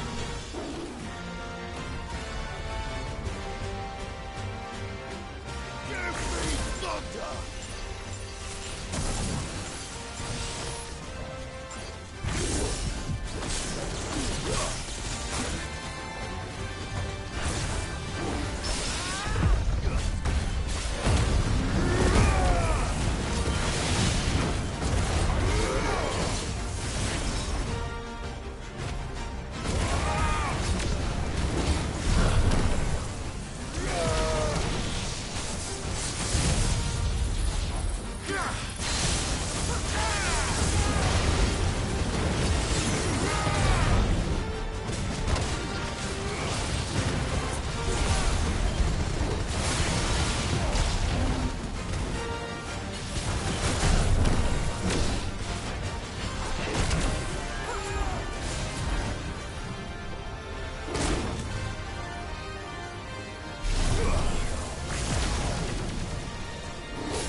wasn't too bad, was it, Torgal?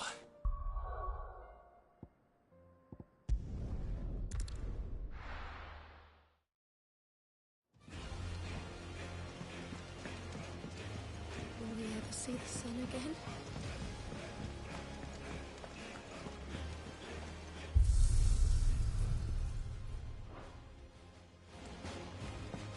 Did you see the pair that got pulled into time?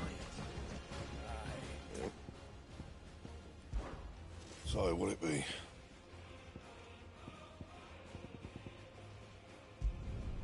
No scratches, right? And?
Seems the hideaway has lost its...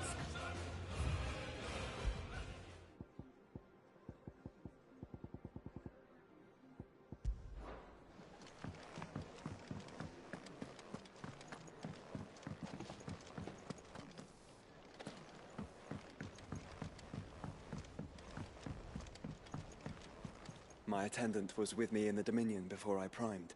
She would have watched the battle unfold and witnessed its outcome.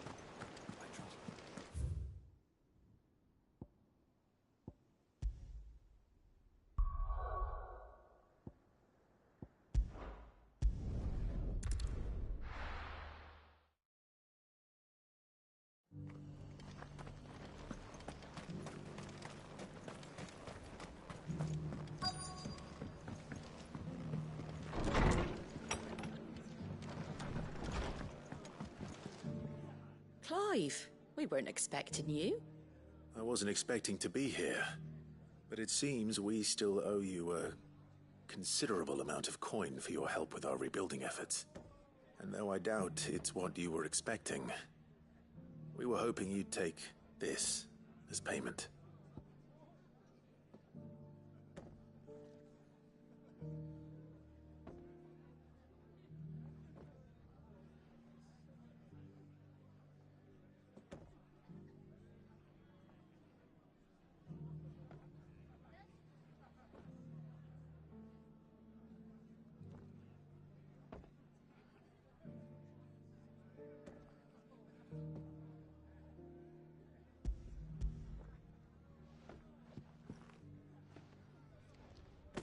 A star ruby?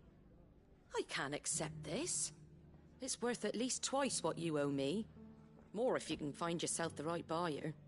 Think of the difference as interest. Interest? If word got out I charged that much, no one would ever borrow from me again. Anyway, why are you the one here asking me about this? I'd have expected Otto. Bit much sending the Lord Marquis out to settle your debts, isn't it? The old goat working himself to death again.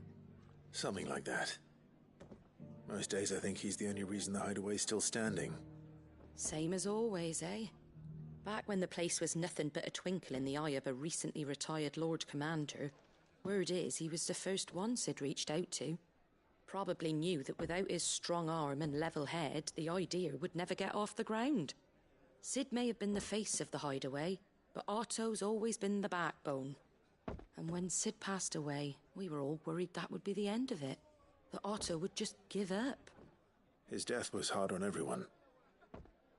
But it must have hit Otto hardest of all. But he didn't give up, did he? Quite the opposite, in fact. If I recall, he was the one who nominated you as Sid's replacement, and rallied the rest around you. I reckon what he saw in Sid, he saw in you too. And don't we all? Doesn't hurt that you're half as stubborn and twice as handsome, neither. That, and you keep good company. I suppose I do.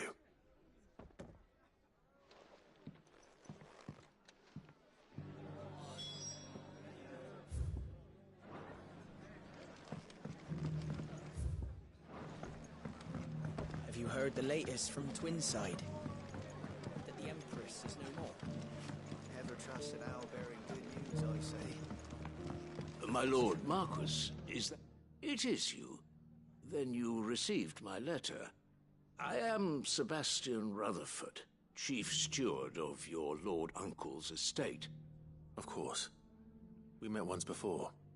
Yes, my lord. Thank you for coming. And what was so sensitive that you couldn't put it in writing? 1,000 apologies, my lord. I did not mean to offend. I merely... It's all right. Continue.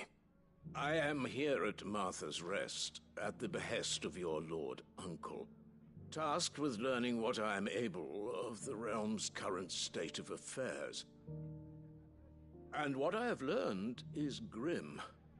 The fall of the Mother Crystals has left Storm in a state of utter disarray. The subsequent darkening of the heavens has only made things worse. Akashic attacks, once unthinkable, are now commonplace.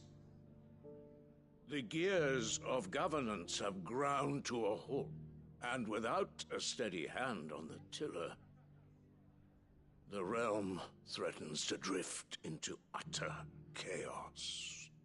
Your Lord Uncle, however, believes there is a way to avoid this fate, and is determined to see it set in motion. That sounds like quite the undertaking. It is. Hence my having enlisted the aid of several colleagues serving the 7 high houses. Alas... Alas? I have lost contact with 2 of those colleagues already.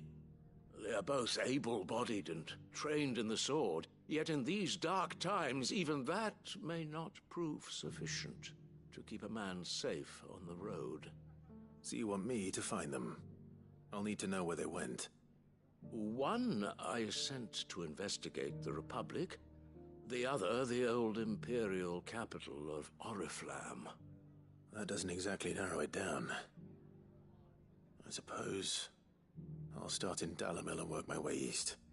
Thank you, my lord. I shall pray for your success and safety.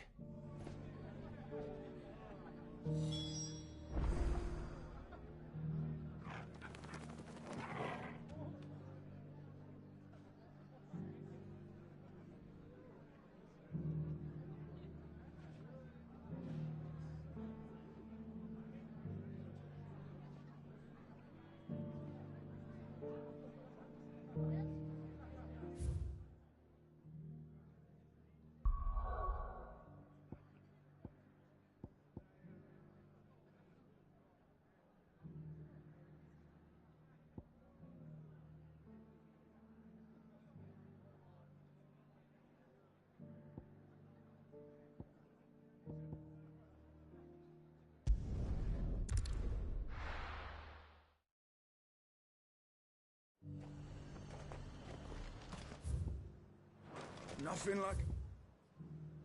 little unrest.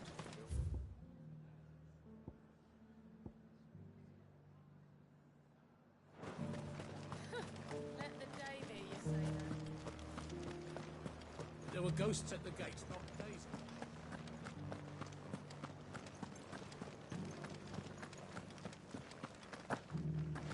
Those things I said before. About So many were injured. Milady, I come bearing gifts. Gifts? Whatever is the occasion.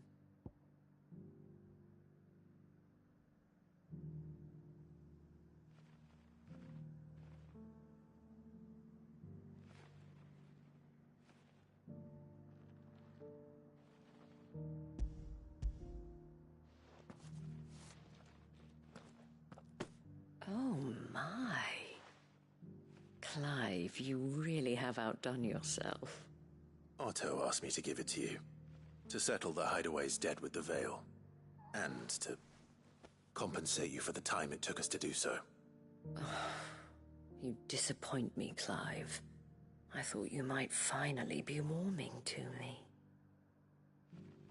Tell Otto he can keep his baubles. I tried to tell him as much the first time around. The man owes me nothing, nor does the Hideaway. My contribution to the restoration effort was made freely and willingly. It was the least I could do. You once told me Sid did you a kindness. I'd like to do the same. Please, accept it. For my sake. And for Otto's. For all of us. For all you've done. It is rather fetching, isn't it? Very well. Otto is lucky to have you, Clive. I doubt anything could ever replace his son. But you and the others at the Hideaway are the closest thing he has to family. Otto had a son. Long ago, yes. Sid told me Otto lost him when he was just a boy, and blamed himself for not being able to stop it. I don't know how it happened, whether there was anything he could have done, but it was clear that it weighed heavily on him. I didn't know.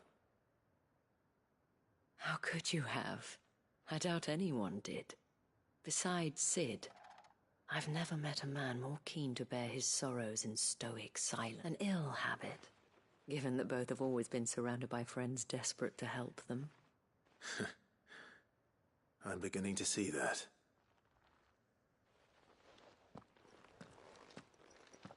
Go will want to know the stones were delivered. If he's still with us.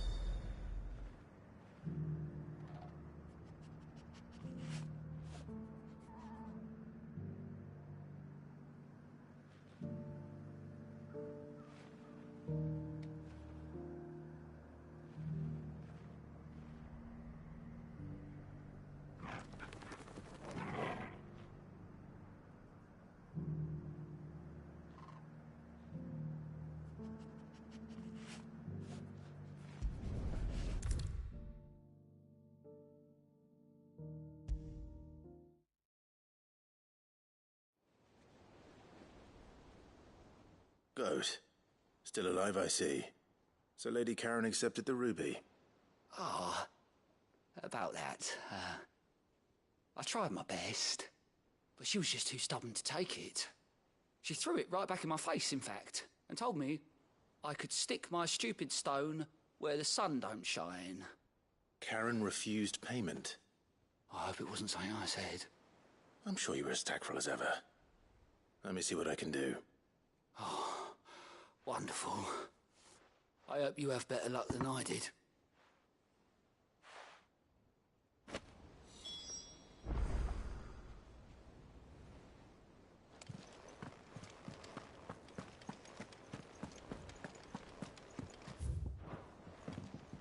Back again? Allow me to educate you. Study it well, Clive.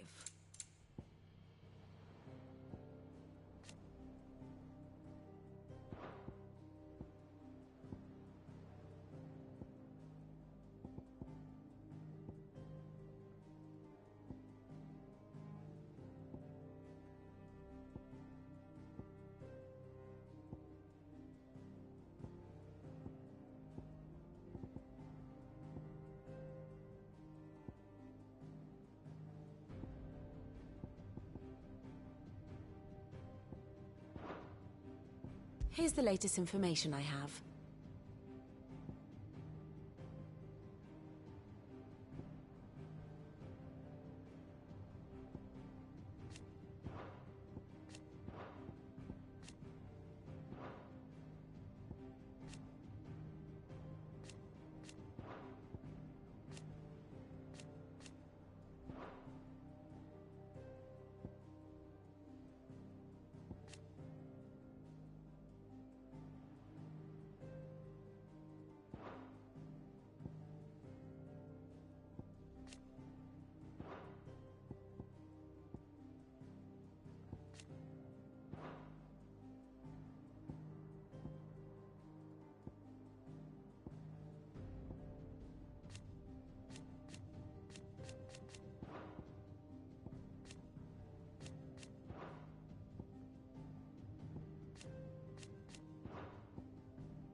The state of the realm is ever-changing, Clive.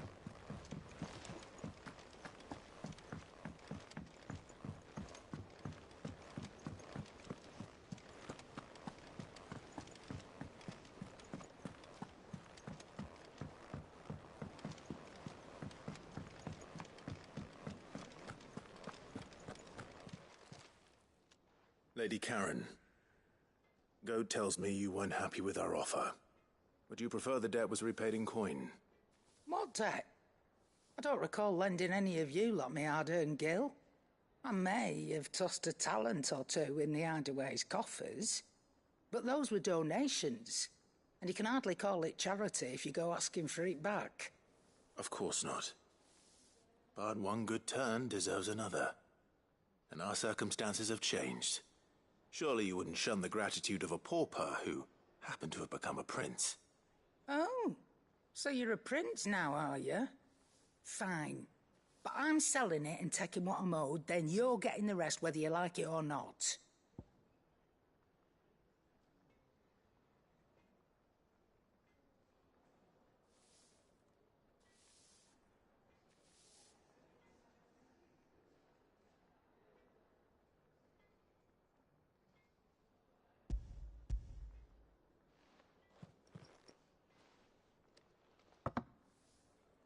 Where'd you even get this? A decent trader might nab 1,000 talents for a star ruby. A canny one, meanwhile, might claim it were nicked from the belt of Sid the Outlaw himself and ask twice as much. Might be I already have a buyer in mind. Might be you even know her. A fine continental maid whose beauty's only eclipsed by a guile in commerce. You wouldn't mind, would you? Not at all. Just be sure to tell her that it's always a pleasure doing business.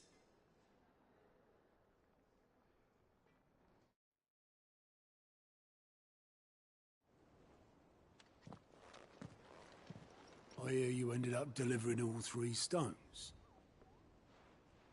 Thanks to this lump. I sometimes wonder what I pay you for. Speaking of which, I still haven't been paid last month's wages. Oh, so you remember what's owed to you then? Get your ass behind that disc of yours and don't get up before those ledgers are square. Right away.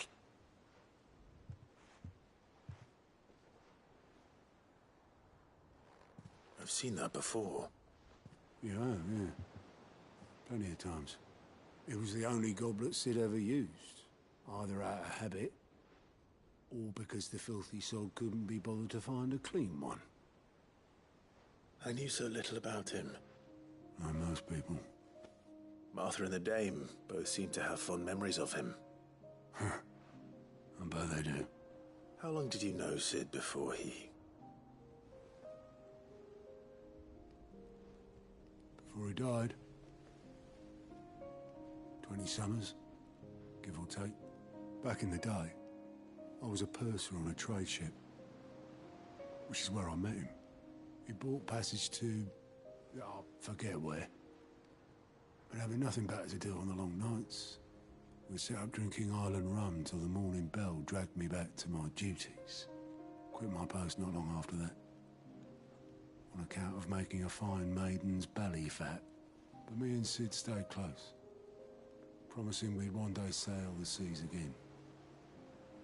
That was before fate stepped in and said she was having none of it.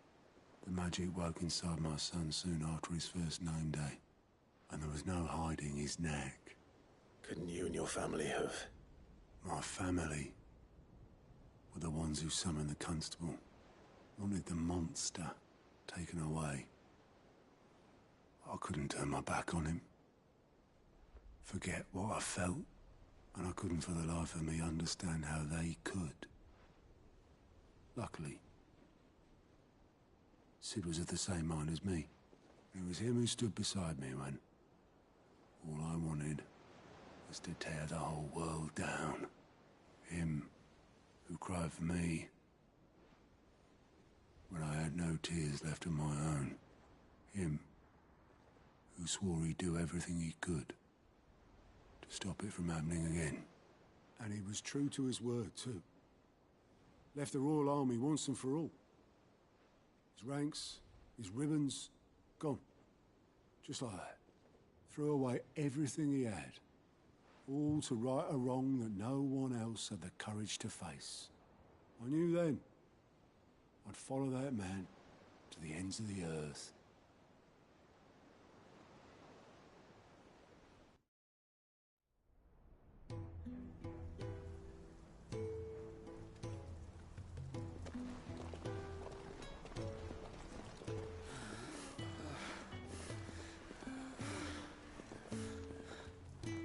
He was always too clever for his own good, was Sid. Saw the world for what it really was, while the rest of us were content to go along with the lie we were shown. And it can't have been easy, bearing that burden alone.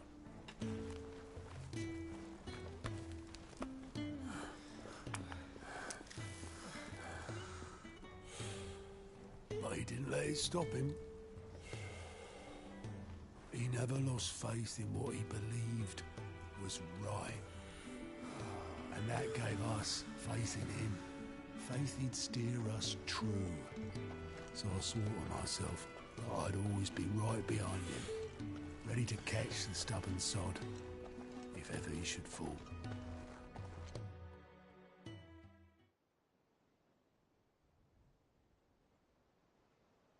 But I couldn't even do that.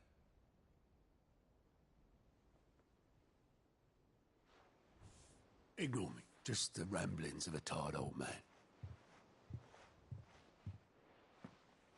Leave that lot. I'll tidy it up in a bit.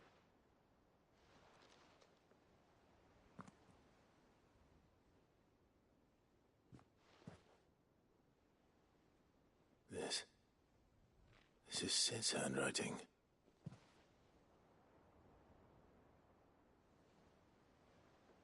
Dear Otto. I may be drunk, but I wanted you to know this place would be fucked without you. Love you, you grumpy old sod.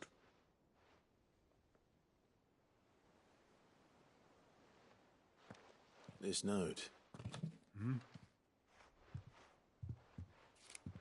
What about it? Sid was right. Without you, we'd all be lost.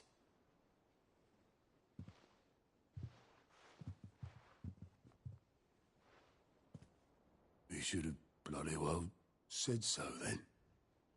Just once. Before he went. But then, why would he? Him, or anyone? I'd only have told him to piss off.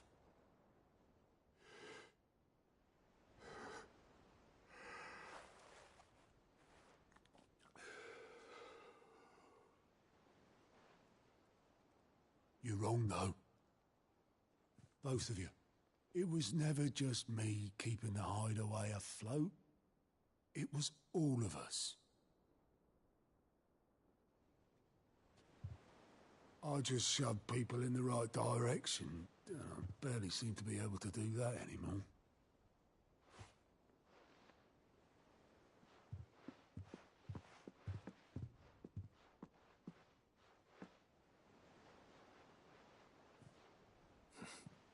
Would you rather go at the helm?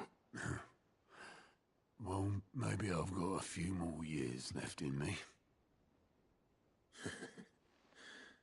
I'm going to hold you to that, Otto. Before you go, Sid would have wanted you to have this. But that's... This'll do me just fine.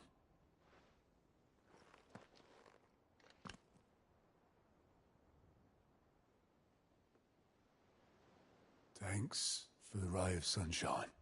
I'll see if I can't pay you back. Already have.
It's not going to be easy finding one man in an entire republic. Let's hope someone here's seen something. Mummy, are the bad men going to come back? Gentlemen of the town guard.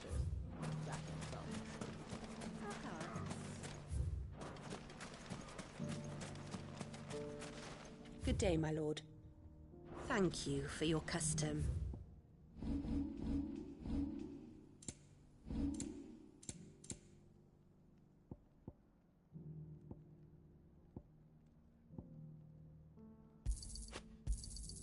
Pleasure trading with you.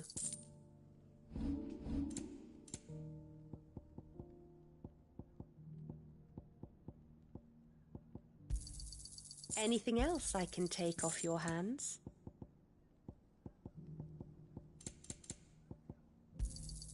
Pleasure trading with you. Fare you well. Anything I can interest you in?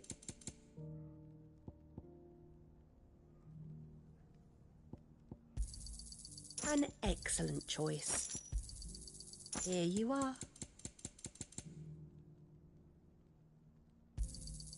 An excellent choice.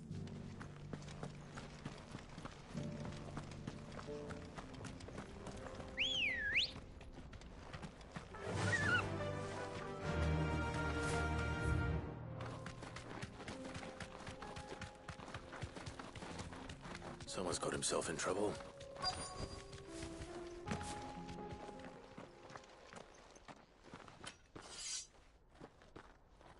I don't see your master here, so you can start by giving us all the coppers in your purse. I already told you, I have nothing. Then maybe we'll take that pretty outfit and the steel you're wearing. Please! These men are trying to rob me!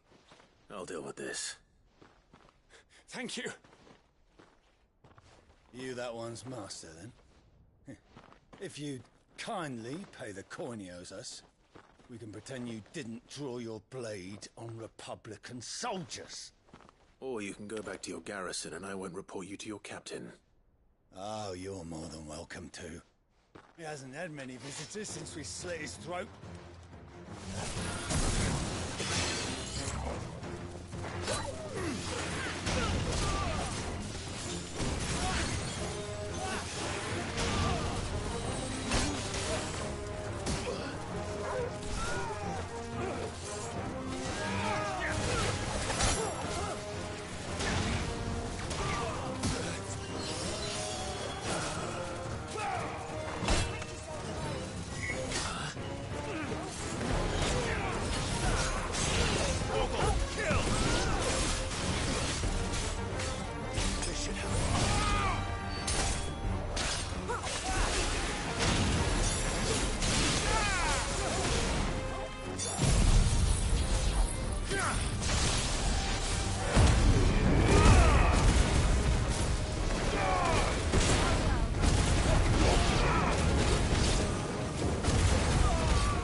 I'd expect as much from Hugo's faithful, but these were men of the fist.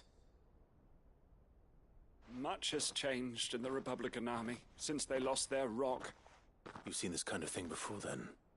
Many times. I was sent here to observe the situation. You're one of Rutherford's men. He sent me to look for you. Well, then you have my thanks. I fancy I could defend myself against one, perhaps two, but a whole regiment. I arrived in Dalimil several days ago, but when I called upon the captain of the local garrison to make inquiries, his men confiscated my effects and locked me in a cell. The captain is no more, and his men make the rules now. Fortunately, I was able to bribe my way free, only to be stopped again by those soldiers you so kindly dispatched. What of the Fist's central command? Surely they wouldn't allow such lawlessness amongst their ranks. I would imagine they are unaware of it. Most of the army has fallen back to the capital and hunkered down behind her walls. Those who weren't recalled now rule the fringes unchecked, answering to no one but themselves. Then it's worse than we imagined. You should return to Rosaria. It's not safe here. I'll find a caravan heading north. You won't mind if I borrow one of these soldiers' coin purses?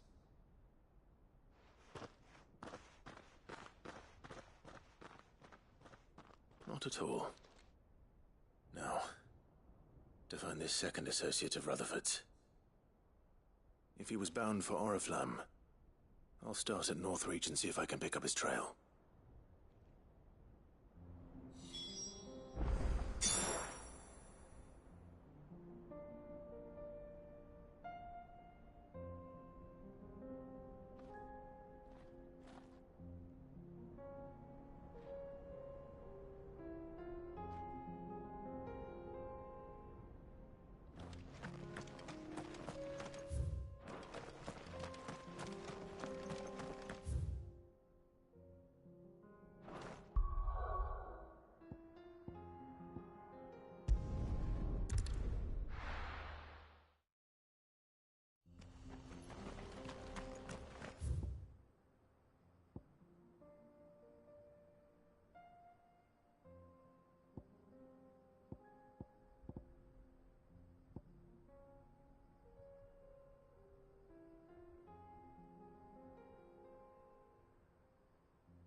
There's a lot of road between here and the capital.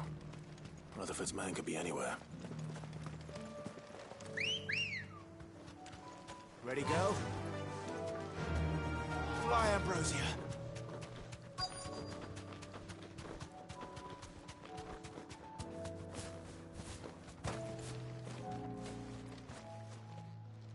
What happened here?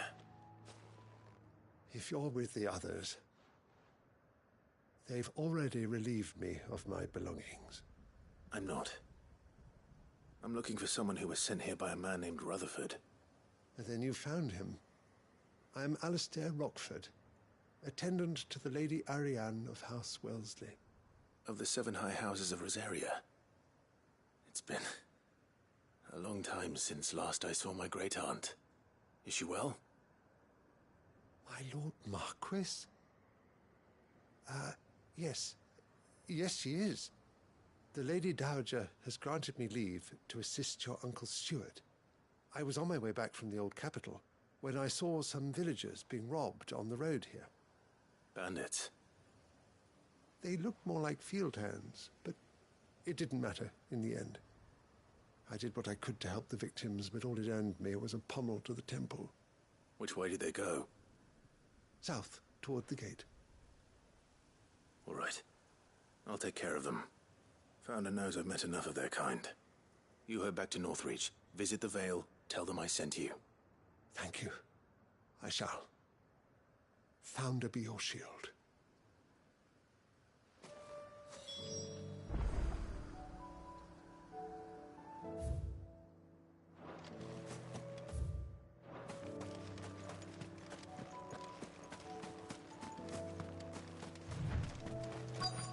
They just couldn't resist, could they?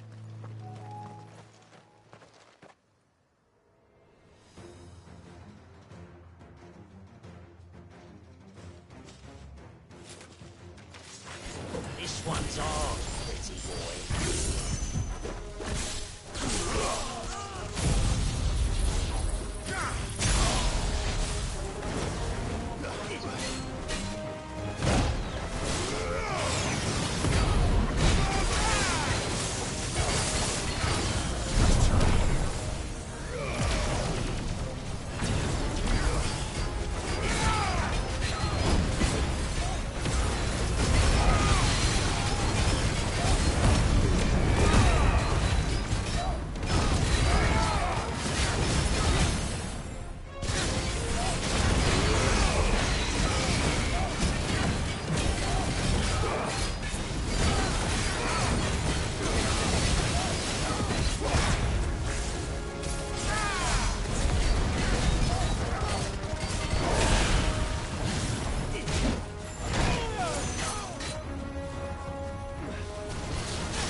Make for the town while you can.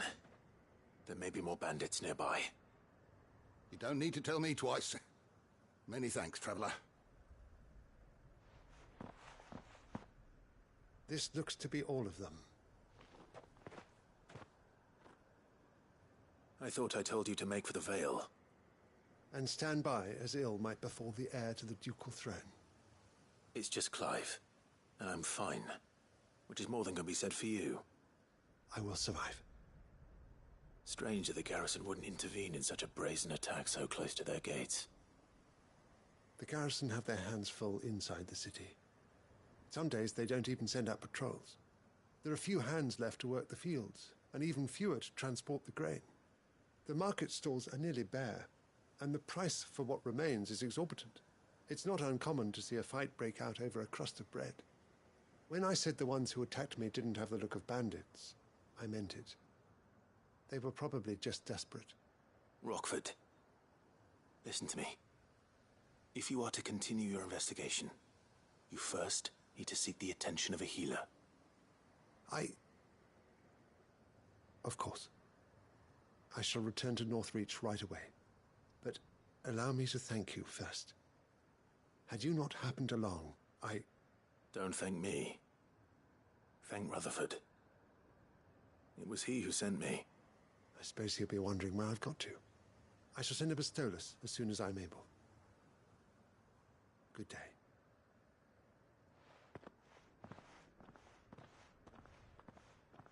My uncle certainly has his work cut out for him. If it isn't already too late. I should go and tell Rutherford that his colleagues are still in one piece.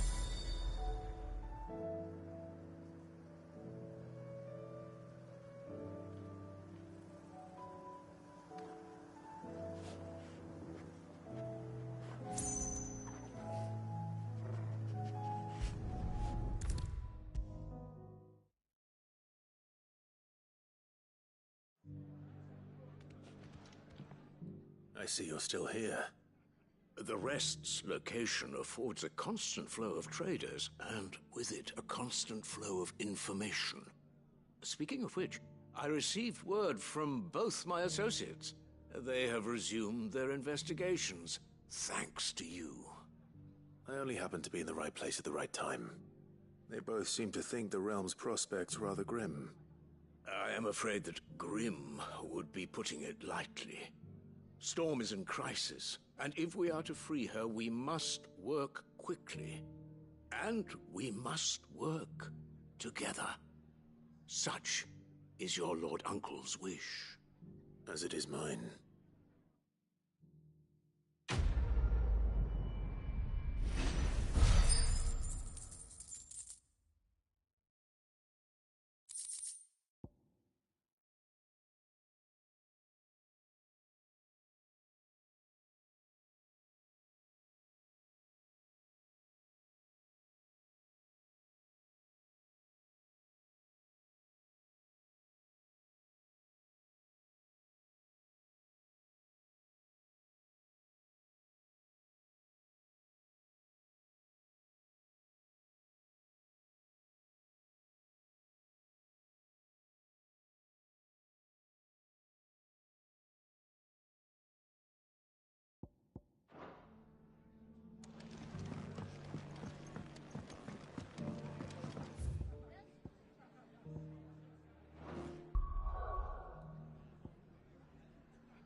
There were ghosts at the gates not days ago. You needn't fret. The creatures have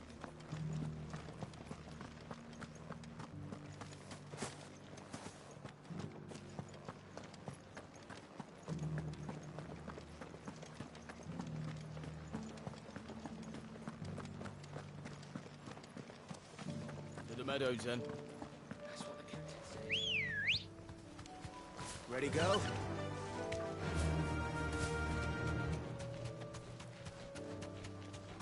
Caution, brother.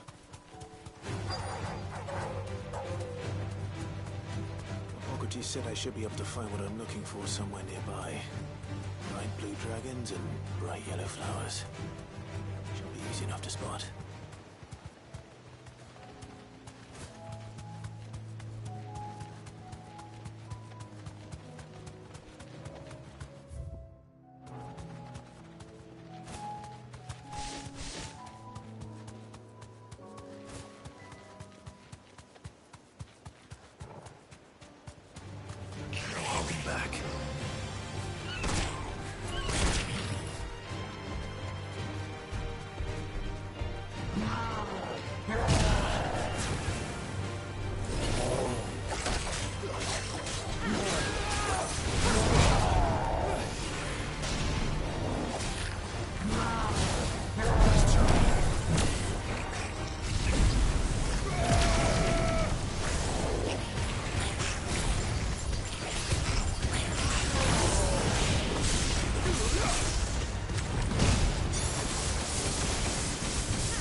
That is heady.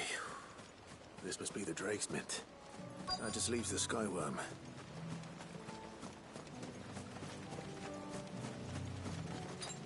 That's all ready.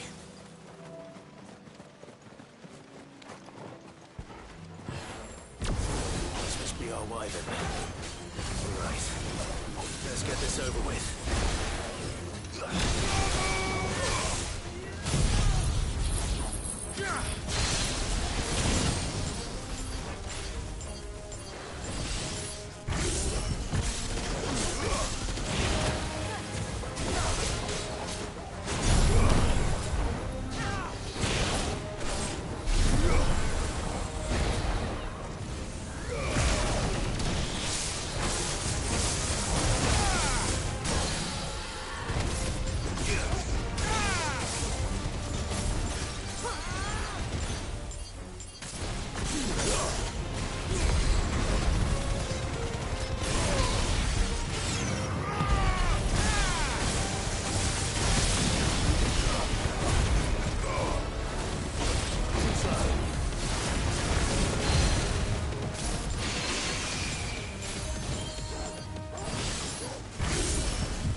I think that's everything Molly needs to resurrect her recipe. Better head back.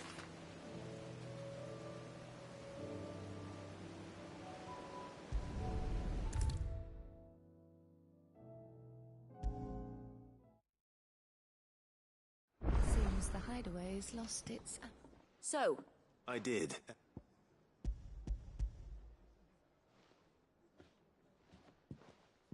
and what precisely will I be cooking up? Or is it better not to know? Blueback wyvern liver. And, a herb known as Saint's Bonnet. Ah, wyvern livers, was it? Well, at least it weren't actual worms, I suppose. Now then, you stay right where you are. I've got some cooking to do. Let's hope these grand old chefs of yore knew what they were on about.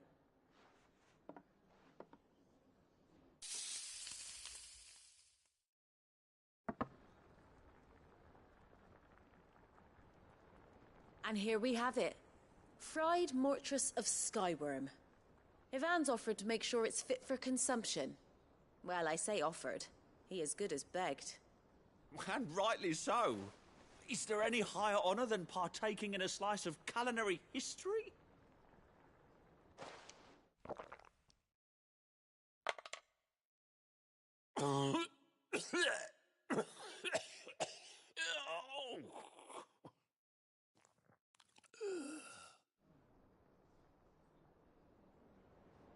So, not fit for consumption then? What witchery is this? The crackle of the crust gives way to an almost violent richness. Yet, it is the piquant kiss of the saint's bonnet that tames this savage dish. It is a tour de force. A force of nature, even. A maelstrom of flavour and sensation. A graceful beast emerging from centuries of slumber. I think he likes it. Well, I can't quite tell with all that nonsense he's talking. But I reckon you might be right. It was decent then, I take it. Decent? It's remarkable. And I defy any man to say a word to the contrary. Sid, might I suggest that you command a party of your finest men and women to procure a dozen blueback wyverns forthwith? I'll give it some thought.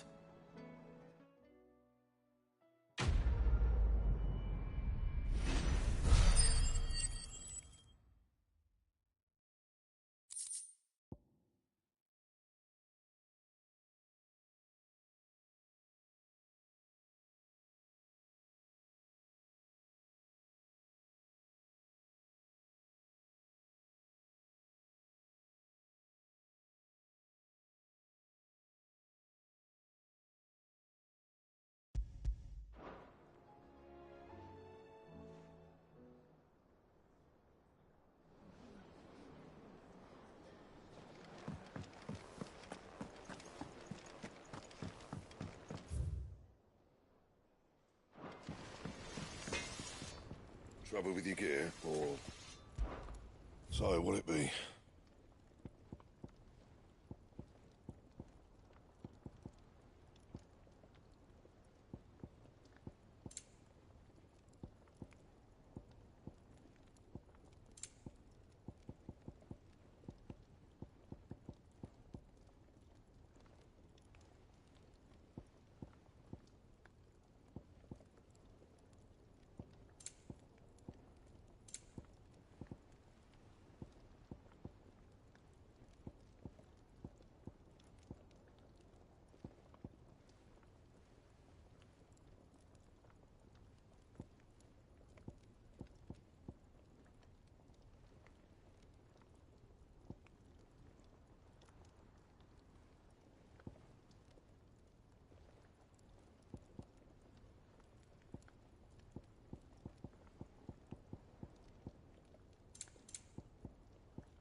That it? Fine. What do I owe the honor? What do you want?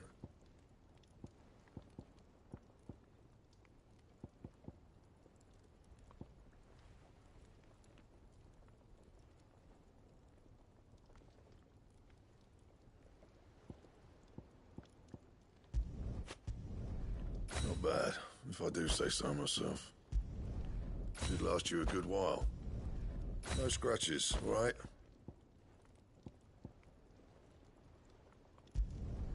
Should last you a good while.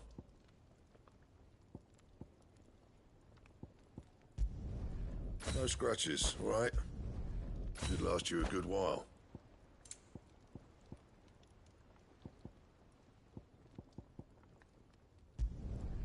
No scratches, all right?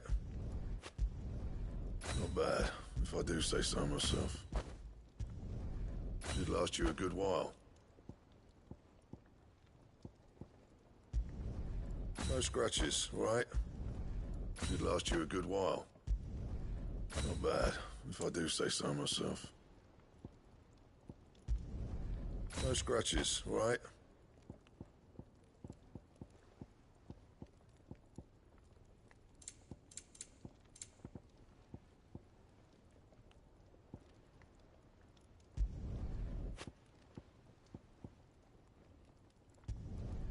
Should last you a good while. No scratches, all right? Should last you a good while. No scratches, all right? Should last you a good while. Not bad, if I do say so myself. No scratches, all right? Should last you a good while. Not bad, if I do say so myself.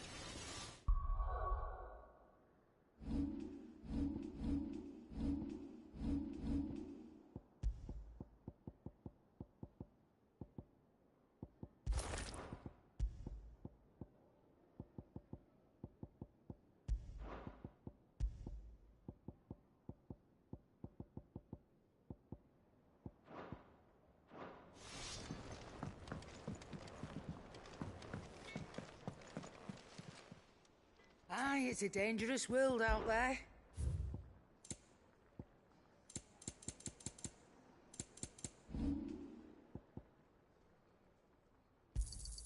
You got out else? I reckon I can find a buyer. You got out else?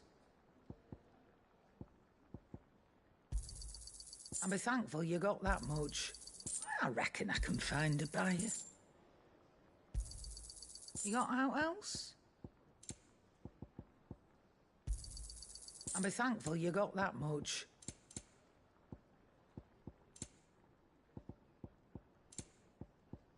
Finished, are you? Still alive, are you? Go on, then.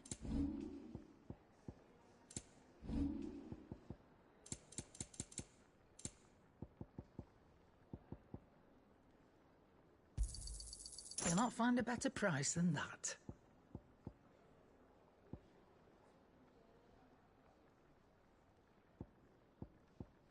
come again. Or don't. I'm not much... but either way.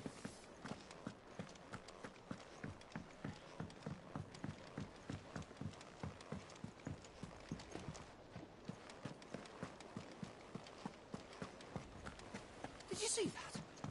Tell me you saw that.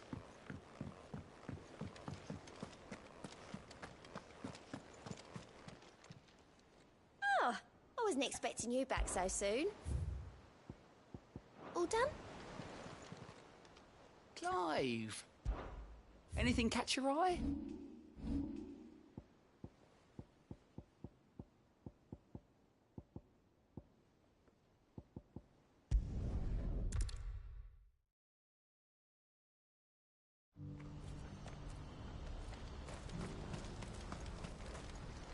You won't find a finer array this side of the strait.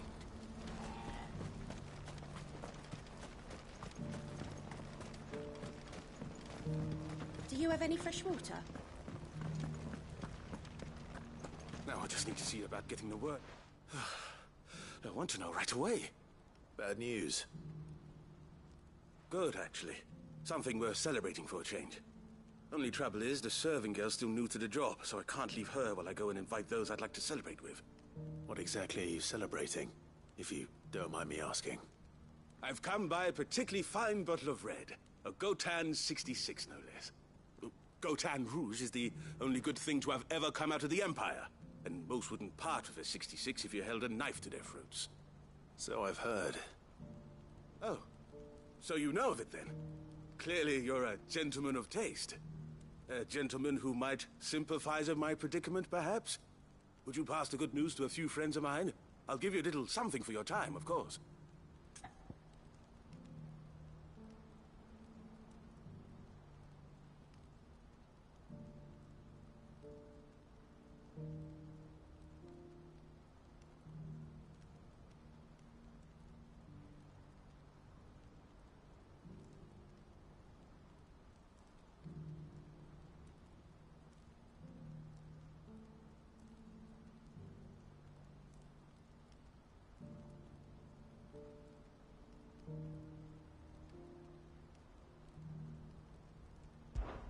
Sounds simple enough. So you'll do it? Marvelous. Thank you. You won't need to go far. All three of them should be right here in the market. There's Aldrich the porter, Milan the butcher, and Bollock, a guard over at the north gate. Three of the finest fellows in Bocklad, if you ask me. Tell them to come to the tavern when they finish for the day. Stop by again when you let them know, and I'll give you your little something. I'll be right back.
have any fresh water?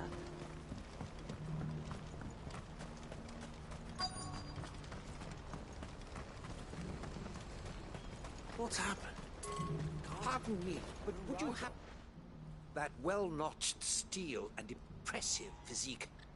I have need of a sword for hire, and yours looks to be a weapon well worth the coin. Might you be convinced to offer me the use of those formidable arms? How exactly do you intend to use them? Well, being something of a scholar of Zemeckis history, I wish to investigate the ruins near the city, and I require a rugged companion, lest I find myself waylaid by ne'er-do-wells or the beasts sent to roam the area.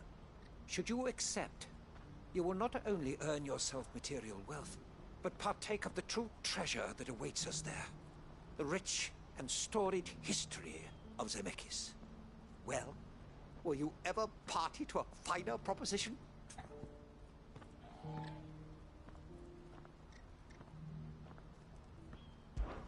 My arms are yours. Wonderful! Then come.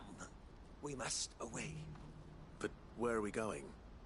Along the old Zemeckis Road, and from there, onward to discovery. Quickly! There is not a moment to lose.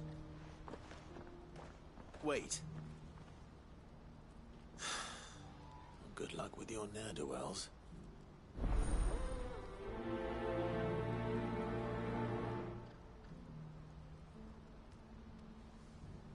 I'd better make sure he doesn't get himself killed.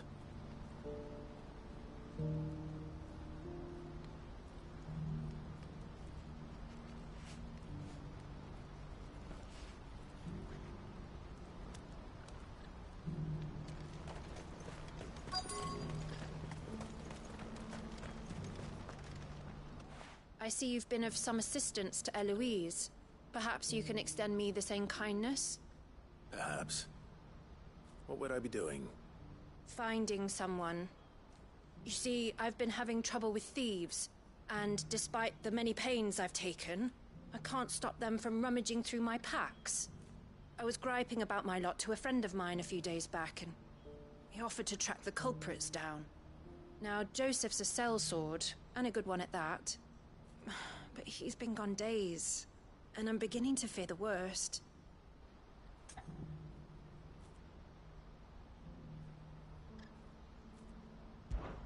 Any idea where his search for the thieves might have taken him? The old Zemeckis Road, perhaps? He doubted they would be fool enough to linger here in Boklad. Joseph's lived a hard life. Made him grey long before his time. I just pray he hasn't been killed over a few sacks of grain. I can't imagine there are too many grey-haired sellswords around. Hopefully someone will have seen him.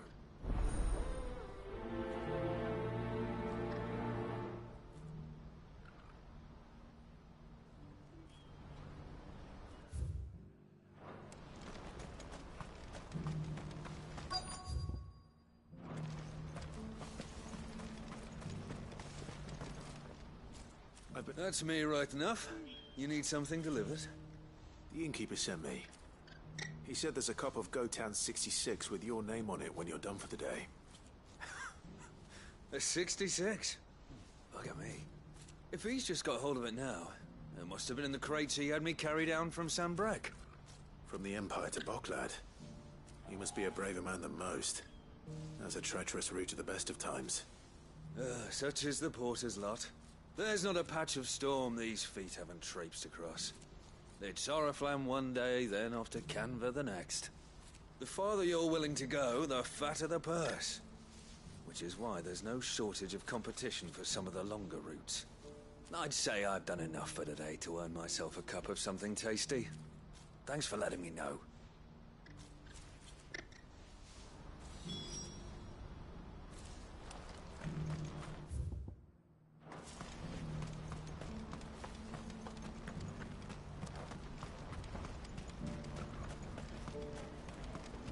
What I wouldn't give for a hot meal.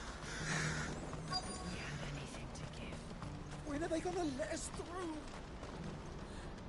What do you want? I've no coin on me. Just information. Has a sellsword passed through here? Grey hair.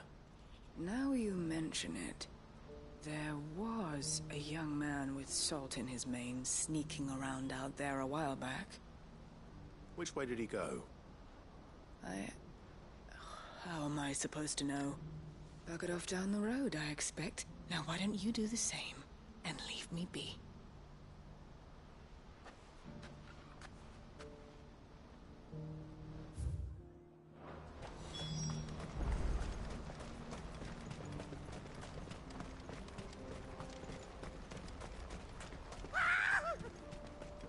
Why am I not surprised? You'll hand over your coin.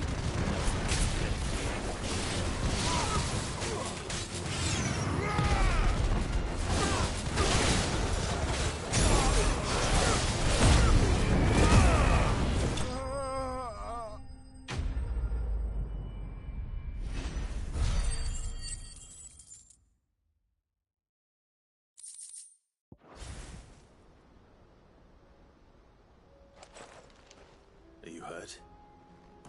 Happily not, good sir. Thanks to your timely intervention. More importantly, we have arrived. Now, feast your eyes upon the marvel before us. Ruins, a relic of the fallen civilization. A sight so common that man is oft blinded to its wonder.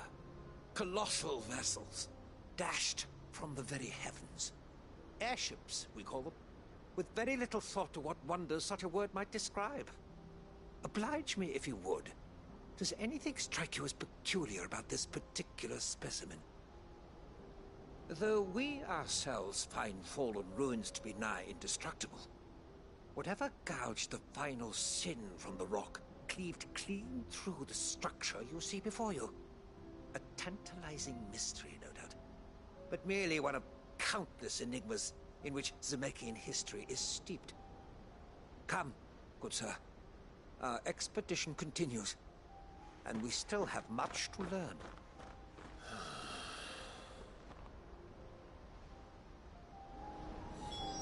He's passionate. I'll give him that.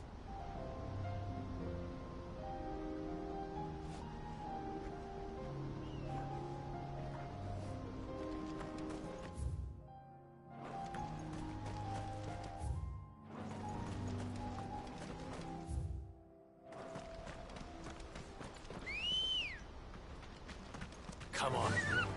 Yeah!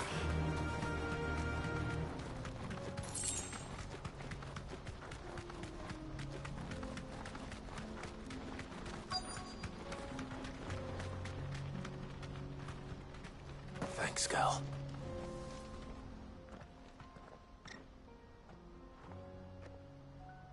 We don't want any trouble. Neither do I. I'm looking for someone. A grey-haired mercenary. Well, we haven't seen him. Yes, we have. We saw him climbing up the rocks. Those ones, over there. Maybe he found his thieves. Mum won't let me near them. She said there's goblins up there, and that they eat little boys for dinner. Shush, now. You've said quite enough already. I only told him what you said. I'd listen to your mother if I were you.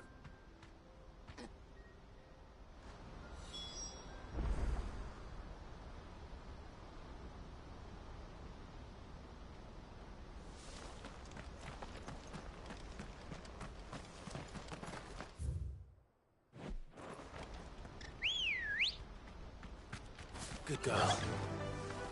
Fly, Ambrosia.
Did Joseph's thieves really lug their stolen wares all the way out here?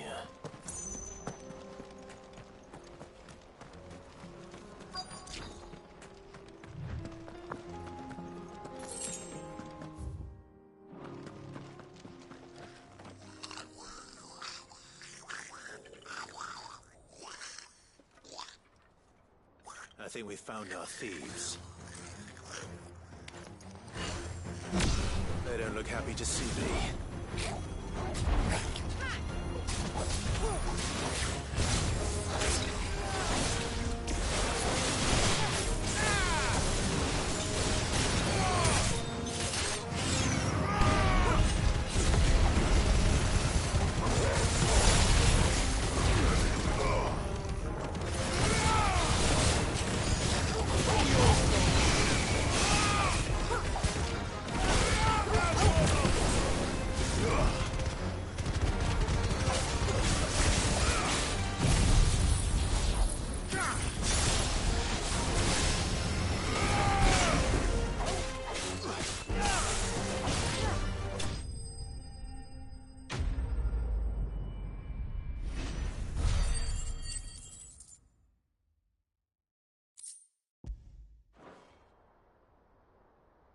Let's get this over with.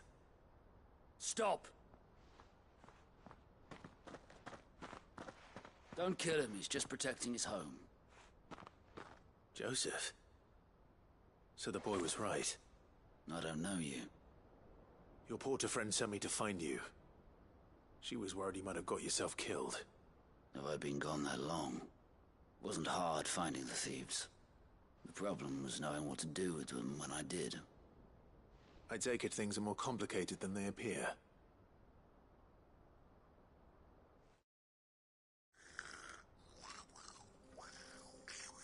I'd all but ruled out bandits before I even left the market. You know what that is? Because our thieves had no interest in gold or gems, or anything they couldn't eat for that matter. Add to that the rumors of goblins in the area, and the mystery practically solved itself. I soon found their cozy little homestead and all the missing food. I launched myself at them, full of righteous fury, but their leader was the only one who moved to meet me. The others, they huddled around that food, ready to die protecting it. They stole because it was that or starvation. I've been there myself, back when times were hard. So you spared them? And earned their trust into the bargain by the look of it. These goblins aren't native to the area. They don't know how to survive such barren lands, so I've been teaching them. And once they've learned to hunt and forage, they won't be fool enough to risk their necks in Boklad. I'm impressed. I didn't know goblins could be reasoned with. Do me a favor. Let the porter know I'm safe. I'll head back to the market once my work here is done. Oh, and don't mention the goblins. I don't want people coming here brandishing pitchforks. Not now this lot have sworn off thieving. Your secret's safe with me. I appreciate it. Thank you.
I'd always thought of goblins as mindless savages. But if I'm honest, I like them better than half the men I've served with.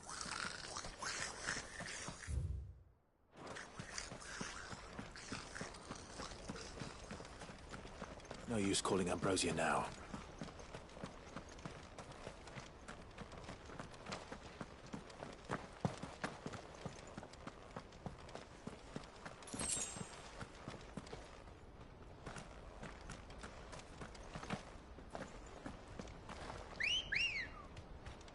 Let's go.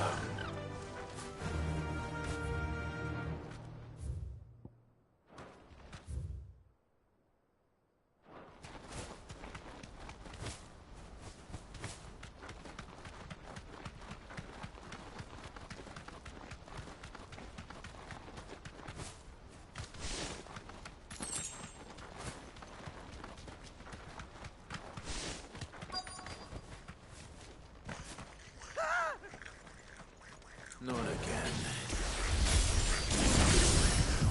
All right then. Who's first?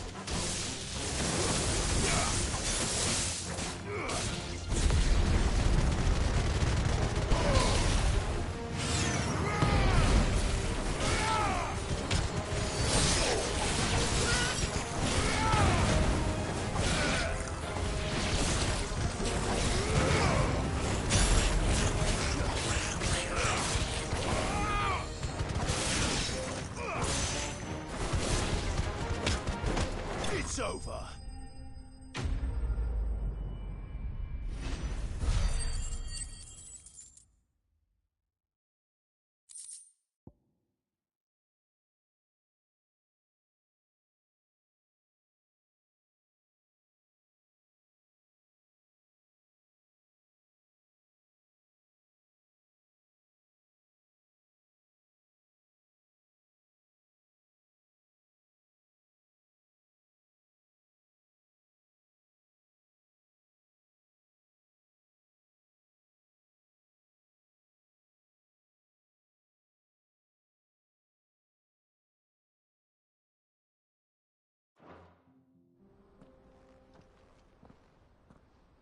You're going to get yourself killed.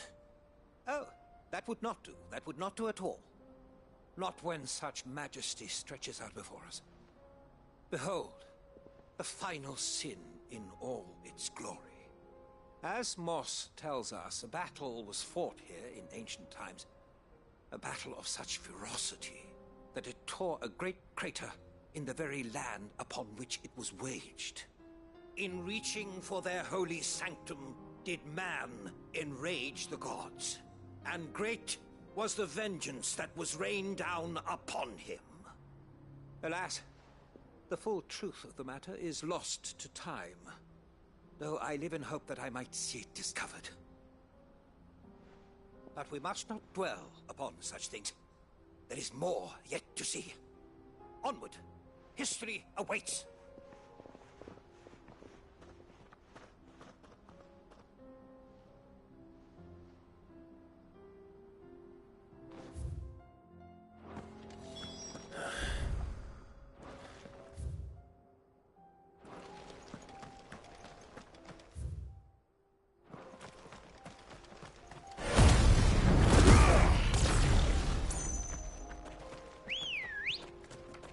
Come on.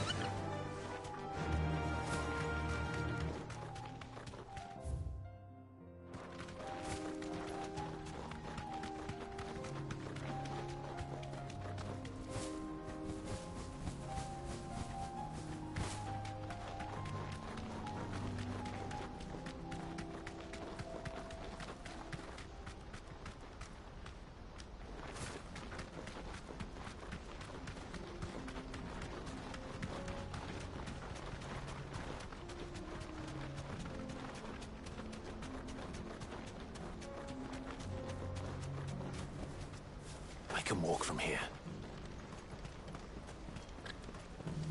When are they gonna let us through? Looks like this is the end of the road. What I wouldn't give for a hot meal. Would that we had anything. Joseph's fine. He'll be back once he's tied up a few loose ends. That's a weight off my shoulders. He certainly knows his business. You found your thieves all right. And I dare say they won't be coming back.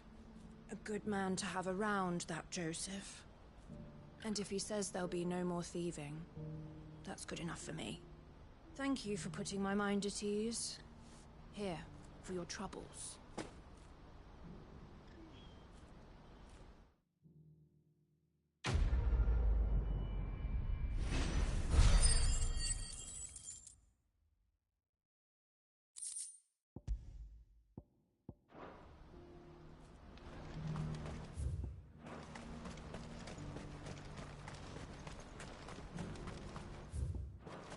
What's happened?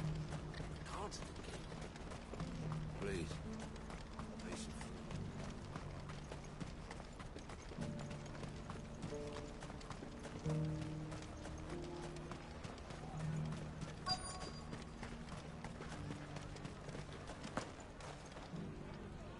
Are you... That's me. What can I do? The innkeeper's just had a spec. He thought you might like to join him for a cup of wine after you pack up. Wine and ham to spare. Comes with being the We get meat from San Brec, herbs from Rosaria. What? Or rather we did. Still, there's no... You'll buy something, won't you? Please. You've raised the price.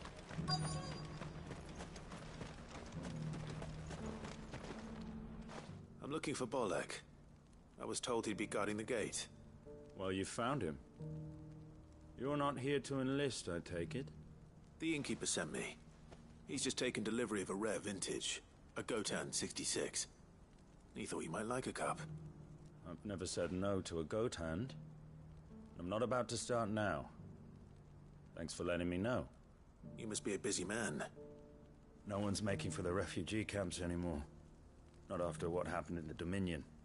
Meaning, they linger here instead. I spend more of my days moving beggars along than I do manning these gates. What gets to me are the gangs that prey on the poor sods.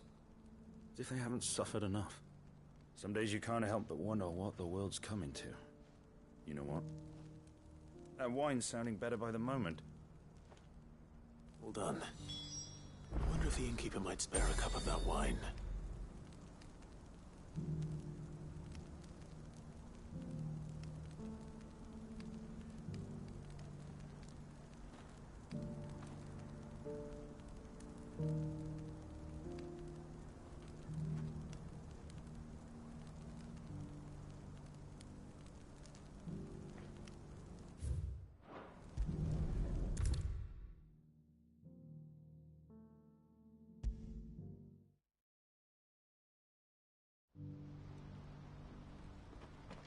I spoke to your friend.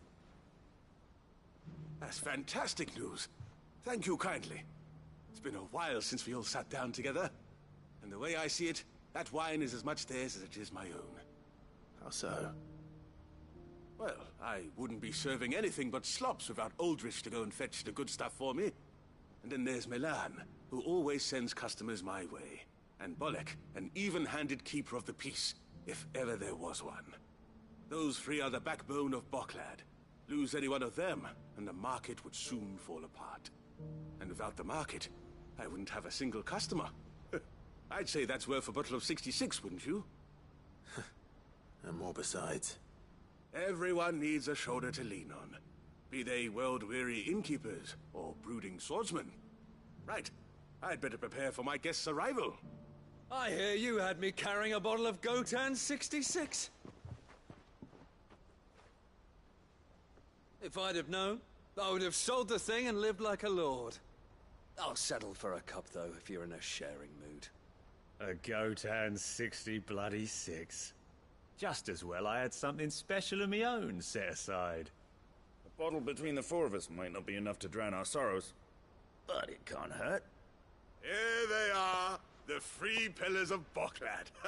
Sit yourselves down, gentlemen. The woes of the world may be monstrous and many, but there's nothing like a few good friends to keep the misery at bay. Never a truer word spoken.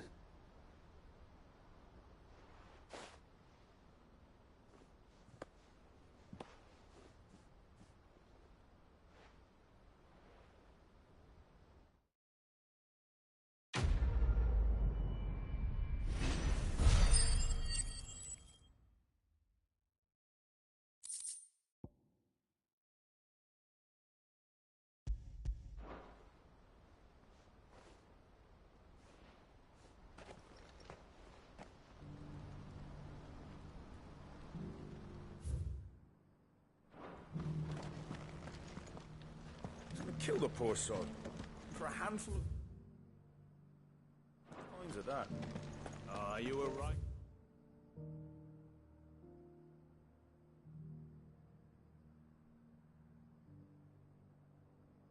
To stay your boss. Has it swine turned?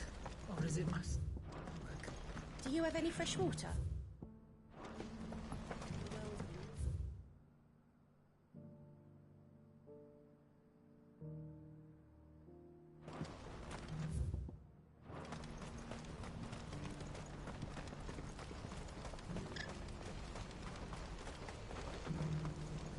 Well met.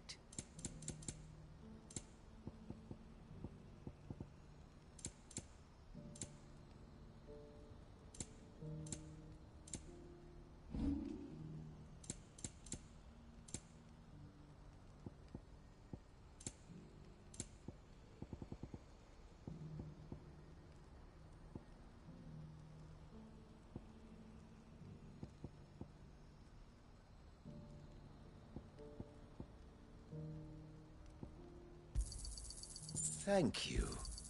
You're sure you don't need it? Just what I was looking for.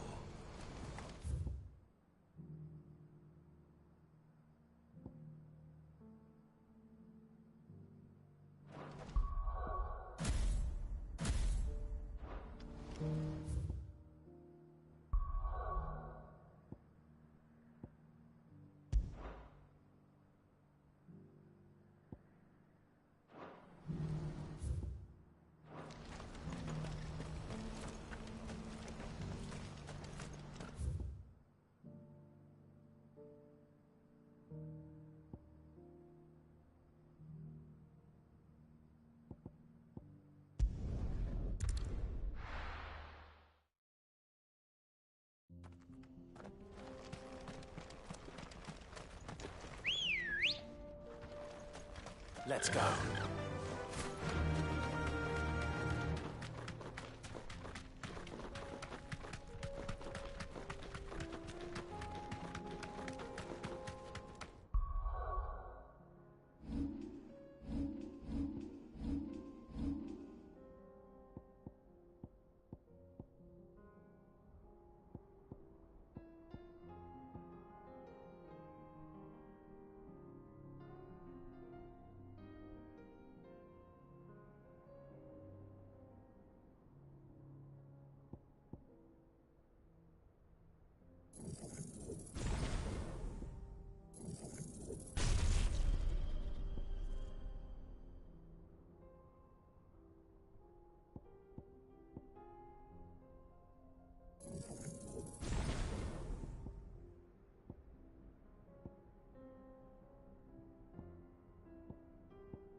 All right then.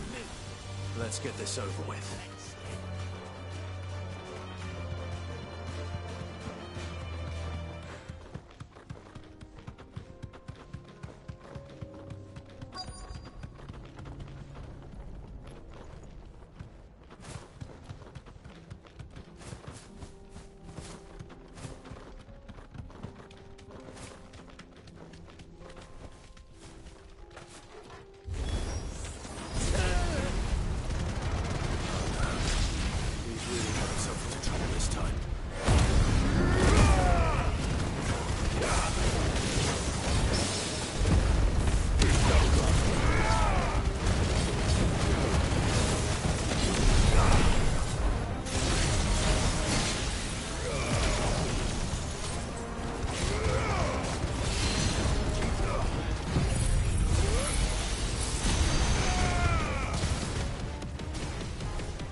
Still in one piece?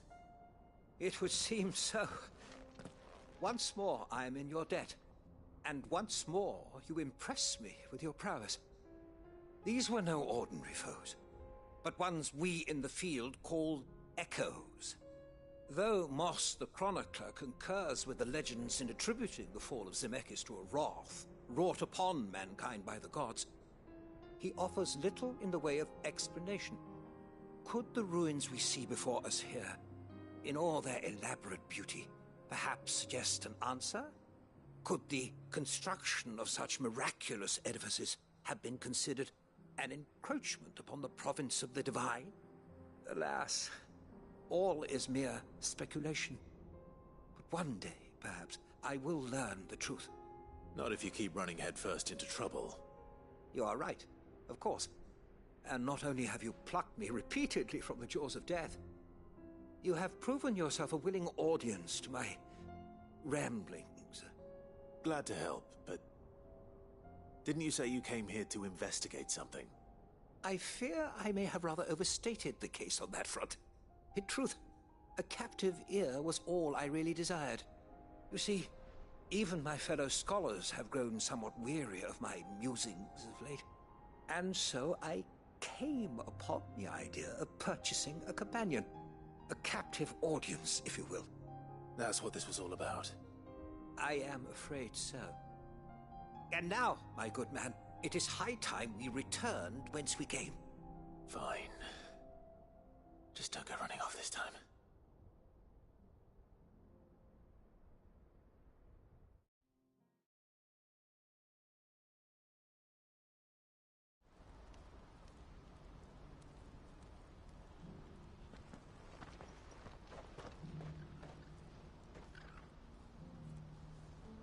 And so ends a delightful day. Here, your reward for humoring my selfish whims, plus a little extra for the trouble I have put you to.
Still alive, are you? Go on, then.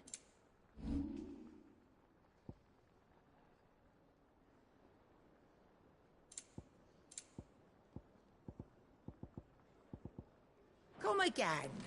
Or don't. I'm not much Seems the bothered either hideaway way. is lost.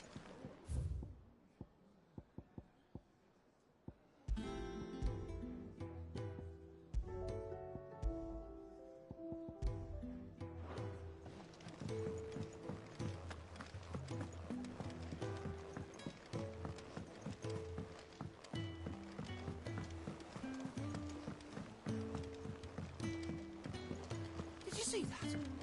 Tell me you saw that.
Ready, go?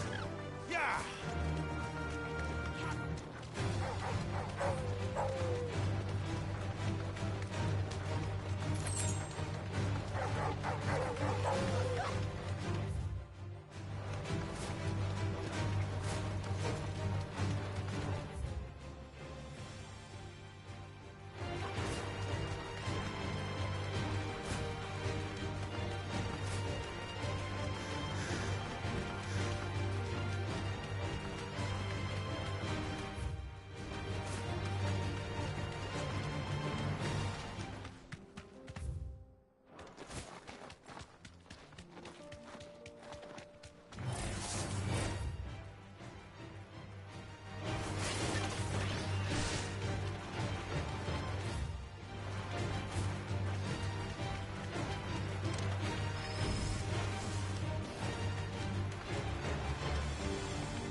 All right.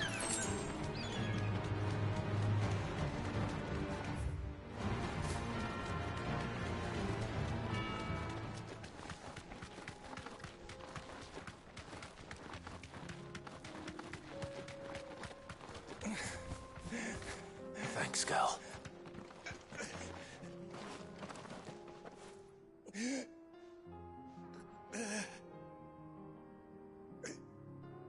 injured. What happened here? Where are your comrades? Ether flood. Up ahead. It swallowed our camp while we slept. My own men did this.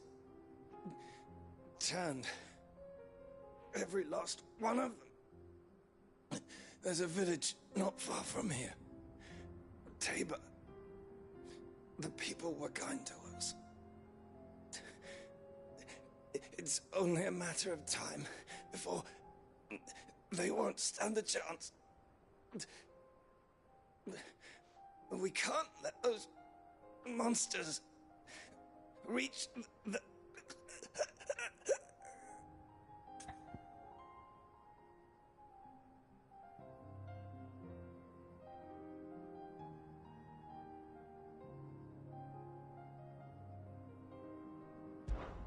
I'll go. You catch your breath. Thank you. Our encampment is up ahead. Just off the track.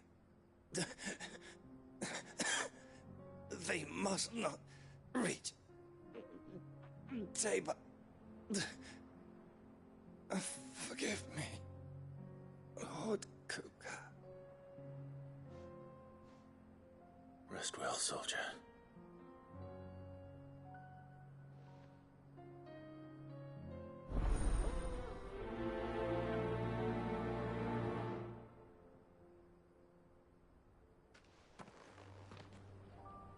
You said the encampment was close. Let's hope the Akashic are still there.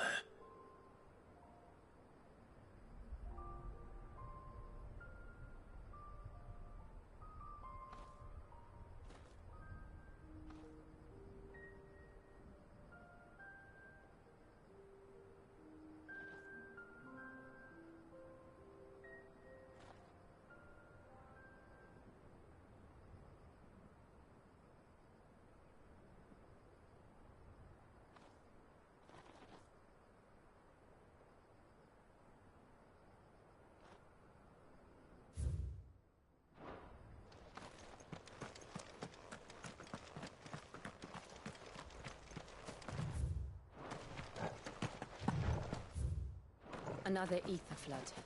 They're everywhere now. We can't go around it. Then we'll just have to be careful. Good. I got here in time.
Someone... Ah! Please, I can't move my leg! That doesn't sound like an Akashic.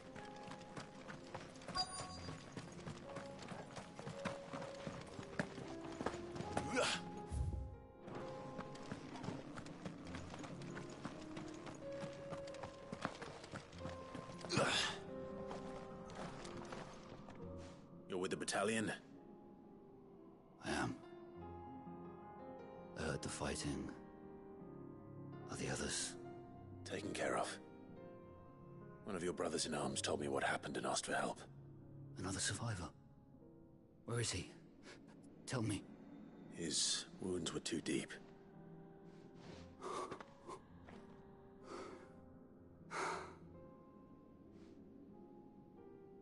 He was right to send you. Those things you slew are no longer my brothers. Tabor is safe thanks to you. Here, you've earned it.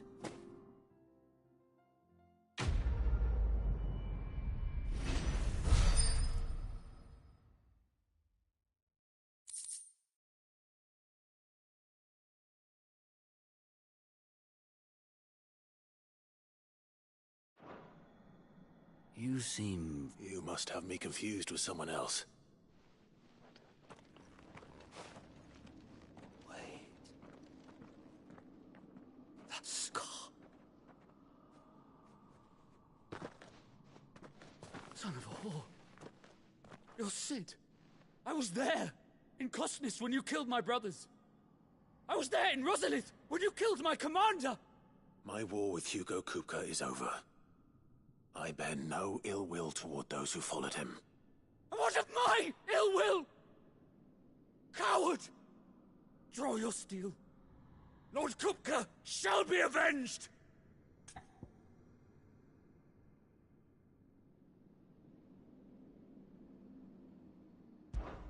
When your wounds have healed and your head has cooled, come and find me if you must. Though I hazard your life would be better spent in service of those who need it. Or have you forgotten your oath to the Republic? My oath? What would you know of oaths? I know how hard they are to keep. Which is why I'm giving you the chance to keep yours. No. I won't be deceived. Lord Kupka told us of your crimes. You are an outlaw. A murderer, not some... Man. Like you or anyone else. I am nothing like you. But if you're not gonna kill me, then go. Leave! Just know that I will find you, Sid. Someday.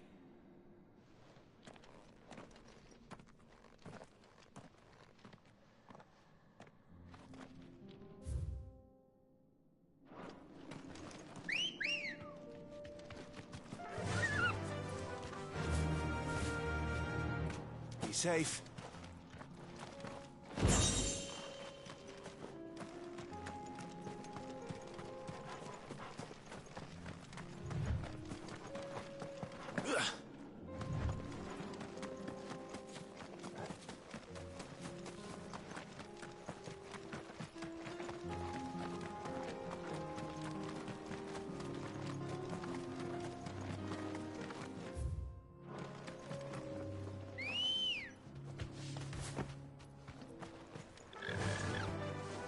Faster!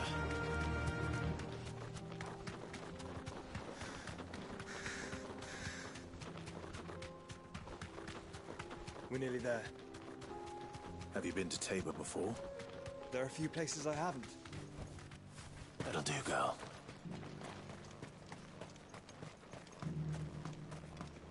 Where now, Joshua? There is a residence just inside the city gates. She awaits us within.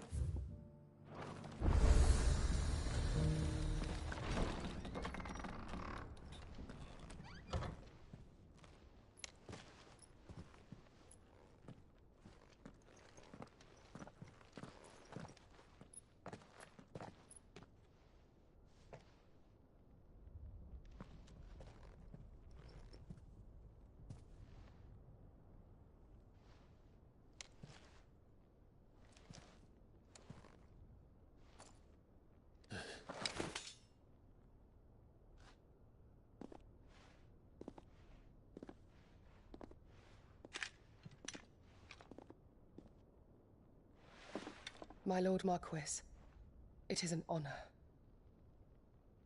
I am Yote, Knight of the Undying, charged with the protection of His Grace Joshua Rosfield, keeper of the flame of the Phoenix.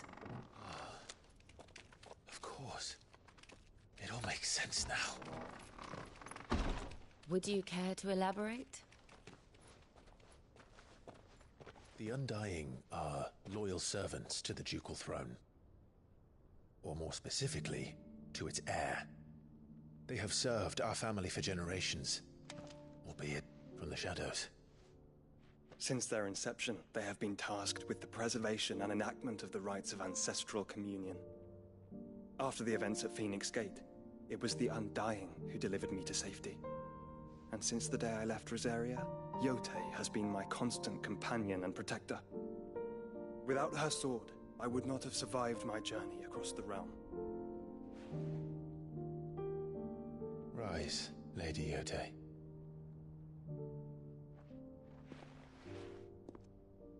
You saved my brother. I owe you a debt I can never repay. I but did my duty. Come now. Tell us what you've discovered. Your Grace. It is as you feared. The vessel we spied off the coast of the Crystalline Dominion on the night of her fall. It was the Einherjar. Beyond any doubt. The Black Galleon. Joshua, the Einherjar is the Royalists' flagship. What business would they have in the Dominion? Upon learning of Waloed's involvement in recent events at Drake's Fang, I sensed the malign influence of Ultima, and bid Yote and the Undying look into the matter. We have reason to believe that the Black Galleon weighed anchor shortly after the fighting began, and set a course due south. For Canva. Then it is Waloed knights who besiege the cities. What is left of them, yes. And the Black Galleon sails at but one man's behest. Barnabas Tharm.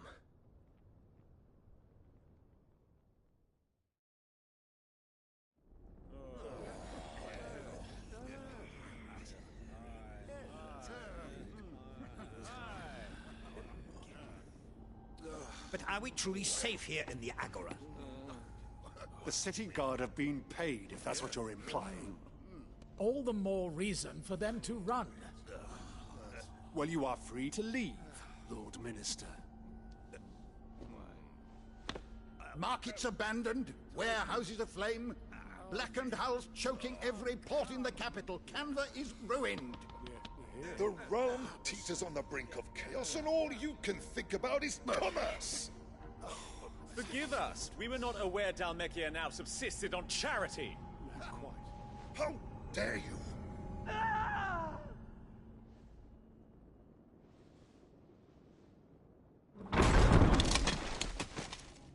Distinguished members of the Council, you must forgive His Majesty this intrusion. What is the meaning of this? A trifle crowded, but I fear it will have to serve, my liege.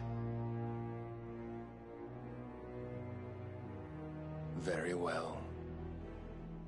My colleagues, do you not see? The king, he has come to save us from the Akashic.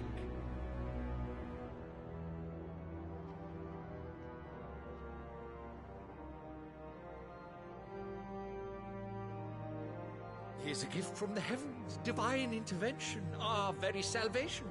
And of course, if it is compensation he requires, we would be most willing to negotiate a fair price for services rendered. Fools. Your ignorance unbecomes you. Your Majesty, correct me if I'm wrong, but I would swear that the fiends washing the cobbles of Canva with the blood of her citizens wear the colors of Waloed. Ha! So you do not deny it.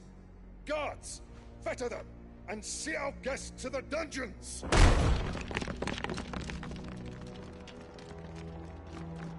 Enough.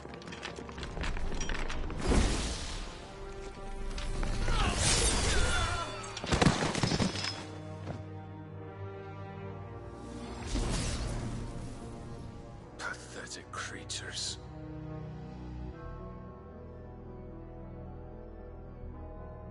That you should imagine yourselves worthy of salvation.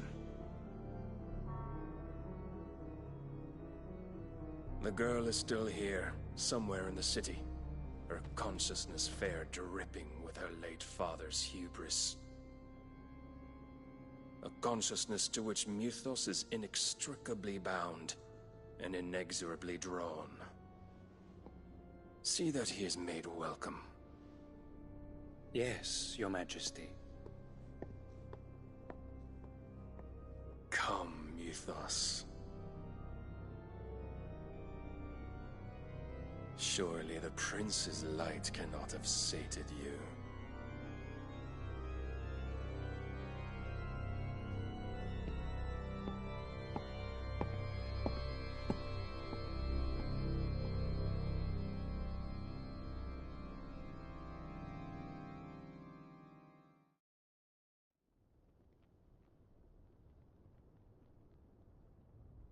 So then, how long has Waloed been under Ultima's control? How long indeed? Based on what we know of Barnabas's actions, I would guess some few years, mayhap more.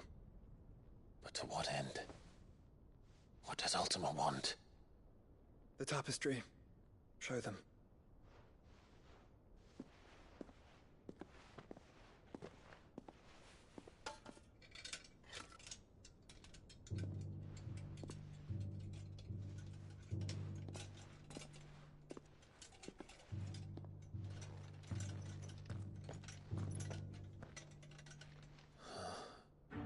By the flames. Phoenix Gate, Drake's Breath, and now here. But what is it? It is old, ancient, even. Naught remains of the faith it represents, save what can be gleaned from the image itself. None could tell me what the one in the apothecary meant, even the Undying. But I believe it may be the key to discerning Ultima's purpose. That figure in the center, the one beneath whom the icons congregate, that I believe to be Ultima. He is a god, or at least godlike, his very existence beyond our ken. The icons, and by extension their dominants, are meant to be his subjects, and while some, like Barnabas, have accepted this role, others have rejected it, like you, Clive, which is rather inconvenient, as it appears he needs you most of all. And gods don't like to be disobeyed. No, I don't suppose they do. Clive, may I tell Yote of the lake? By all means. Yote, I will be accompanying my brother to the Free Cities. Whilst we are afield, I would have you watch over those Clive has made his wards. Omielos delan tuisag ilith. Though well concealed, the hideaway lacks trained fighters to defend its occupants should they be discovered. But it is my duty to... As it has ever been my brother's duty, remember. If that is your wish, Your Grace. But please be safe. If aught were to befall you, You have my word.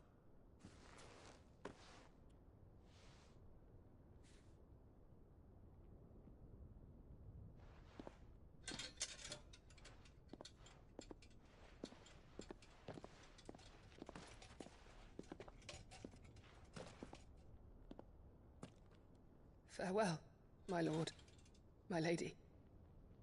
We are in your debt, Yote.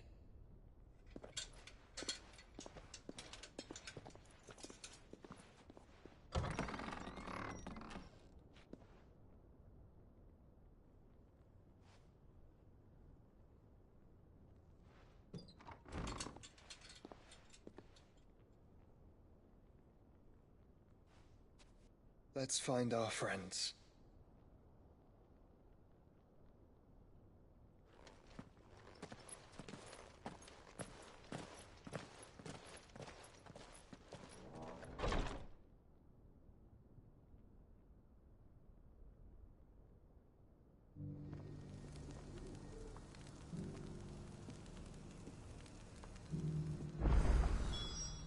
She cares for you very deeply. It hasn't been. Which is why I had to let her go. Opportunity beckons. Who among you is bold enough? Is that blade for hire, perchance? Because I have a mind to make a killing. Figuratively, I hope. Well, yes and no. A passing caravan carried with it a rumor most fortuitous for one in my trade, that an elder Dread Evis had been sighted in the fields of Carava. Dread Evis are aggressive beasts. Compelled as they are to acts of violence, few survive to maturity, but those that do develop a hide of phenomenal value. A hide you want to sell? Eventually, yes. Though I would have it tanned first that it might be crafted into marvels the likes of which the world has never seen. Dread Evis skin is a rare thing indeed. But the worked hide of a well-aged beast, now that would fetch such coin that Gilbert himself might weep with envy. Bring me that beast's skin, and I will share with you the bounty of our combined labors.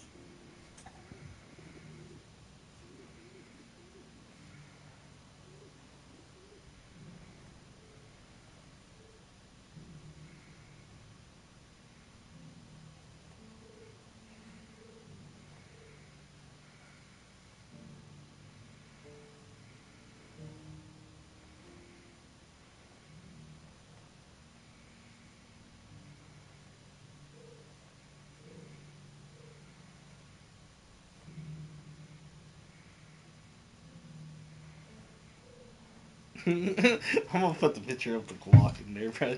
I'm gonna put the picture of I'll hunt your Evis. Of course you will. When one lives in such troubled times, it is a fool who lets opportunity slip his grasp. Leave Tabor through the east gate, but take the path that's that kind of funny, branches bro, west. because I'm like, Once you no, reach wait, the hold on. checkpoint Guns at Tovany, existed in the you are a mere Pokemon stone's universe, throw but from the fields of Carava. I eagerly await your safe and, above all, triumphant return. That shit was hell fun. He just pulled a gun and fucking just cashed him. I was like, oh yeah.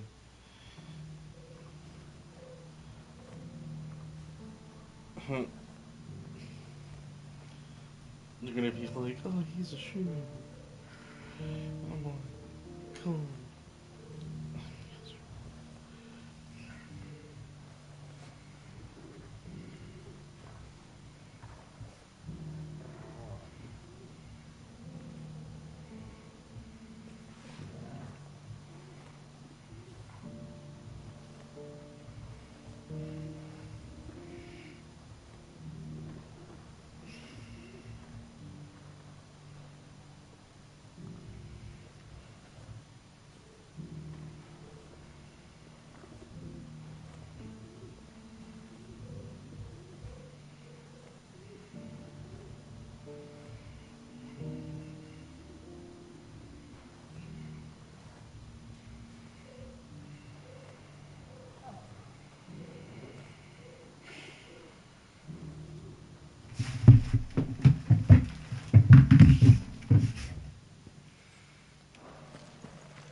Cyril.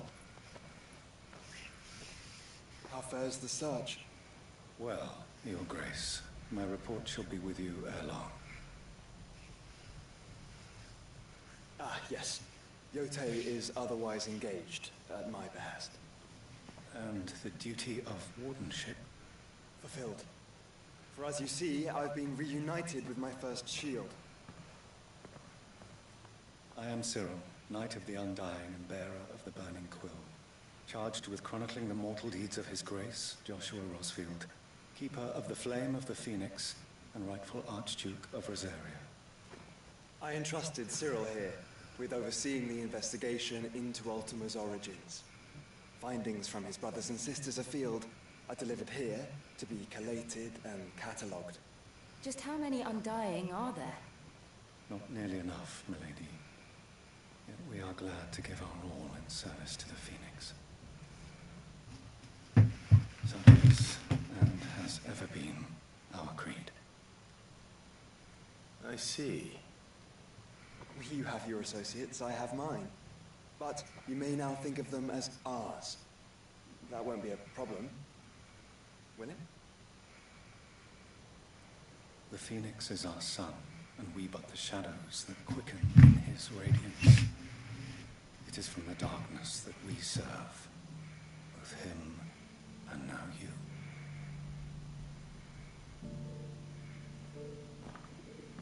Pray accept this token.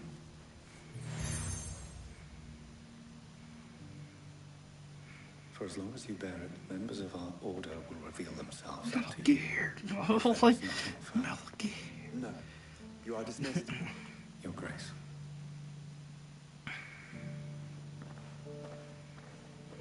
It's a Canva then. We'll talk about this later. Cyril seemed very, You certainly keep strange bedfellows, Joshua.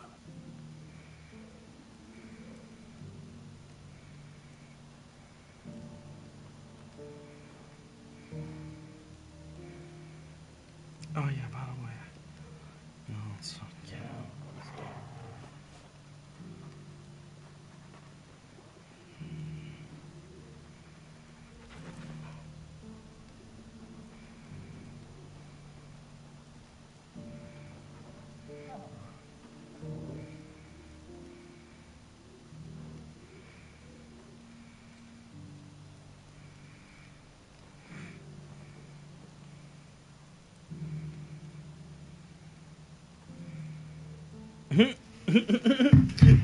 Because I'm just like, well, talking.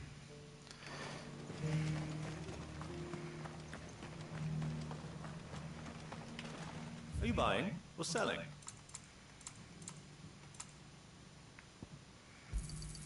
Anything else?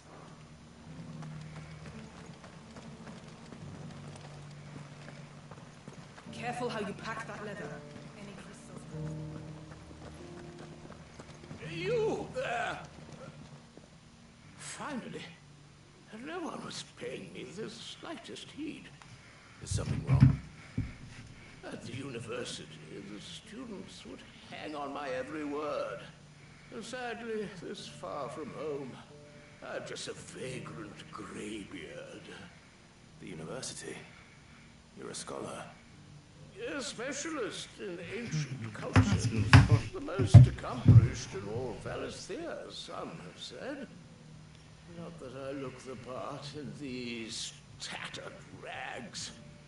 In my heyday, no obstacle could have kept me from my studies. Yet here I am, a wizened windbag, bested by the many steps of Tabor. The answers I seek lying just beyond my enfeebled reach. Would you do an old man the kindness and brave the stairs in my stead? You'll be amply rewarded, of course.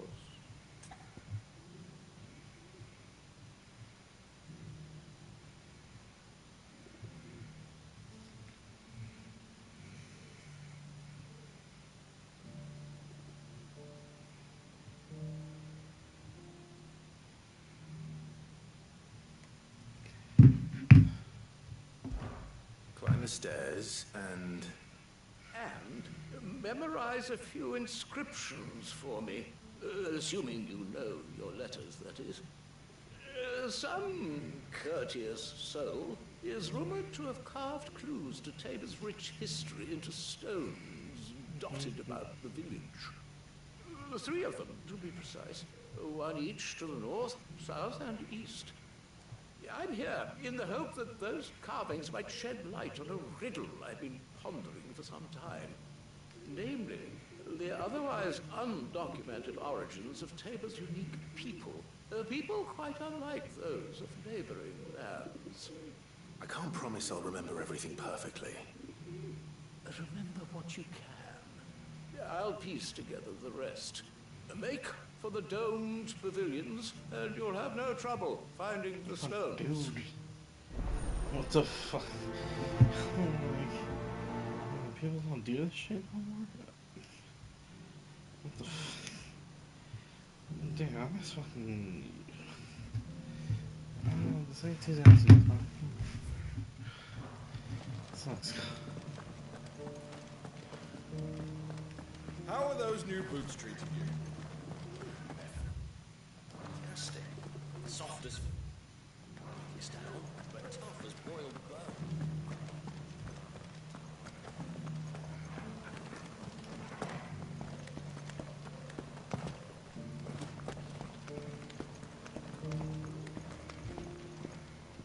That Cyril fellow's an old fish, don't you think?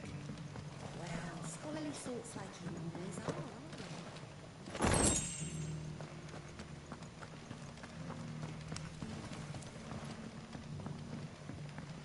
So it's these stones to Canva, and the rest of the boxes to Canva.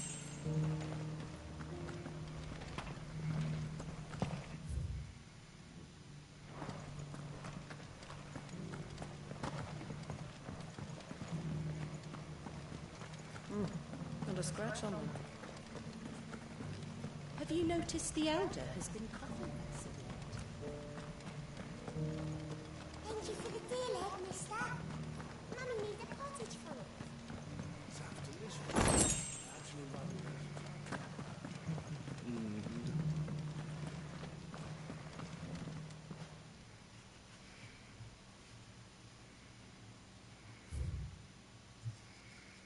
Children of the Hunters.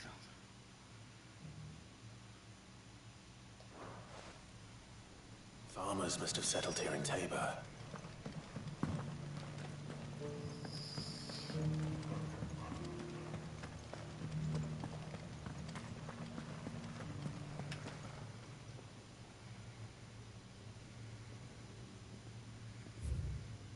The Wanderers.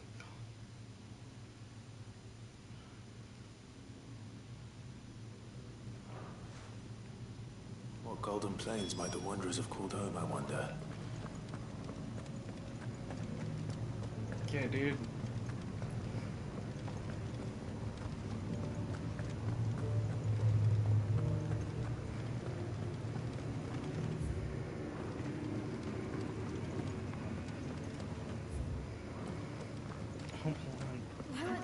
The banner is with this dude, bro.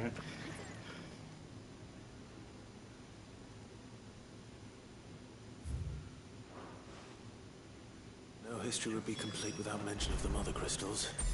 I should speak to the old scholar. I forget everything I've read.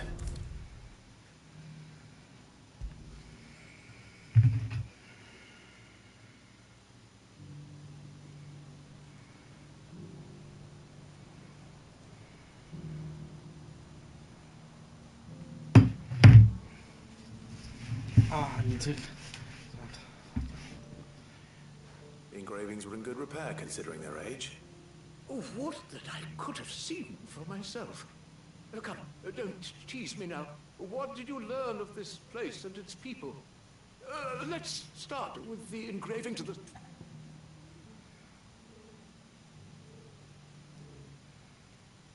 The Great Good.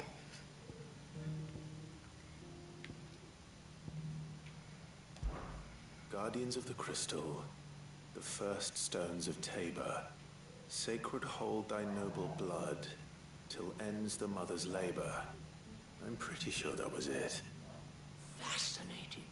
It would seem the founders of this city were descendants of those fallen charged with protecting the mother crystals. But whatever could have driven the Guardians so far from their sacred charges, I wonder? The engraving to the north is next, I think. Wanderers of the Golden Plains, lay your roots in stone. Pride recall thy noble past, and make these rocks a home. Or, I think that was it, at least.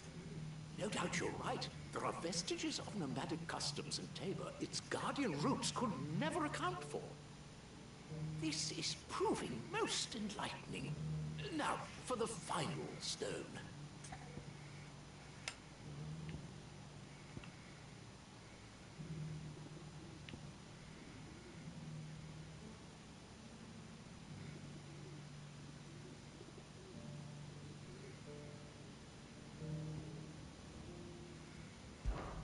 Children of the Hunters, now sworn to serve the sun. Sun worship? That cannot possibly be right. I swear it was something like that.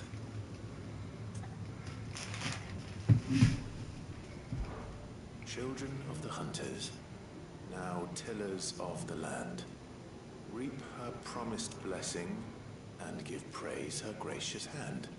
That's all three. And so, we add primitive farmers to Tabor's founding peoples. 3 engravings, one for each of the 3 peoples to have settled Tabor in ancient times. Guardians of the Mother Crystal, wanderers from across the plains, and last but certainly not least, hunters turned farmers. Little wonder it was so difficult to trace the roots of Tabor's culture. Those roots reach down through 3 distinct traditions. Nonetheless, one cannot help but wonder why this fact is not better known among scholars, given that the stones stand here for all to see. Too many stairs, perhaps. Ha! Too many by far. Here, and thank you.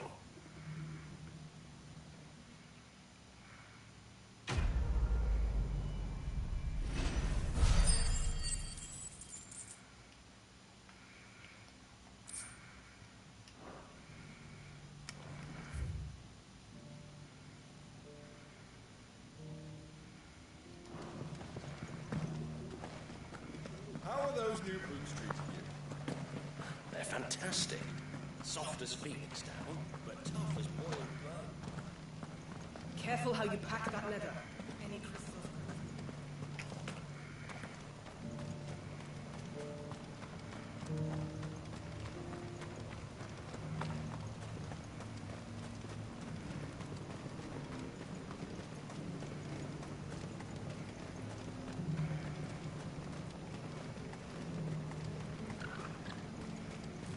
Free cities at sea.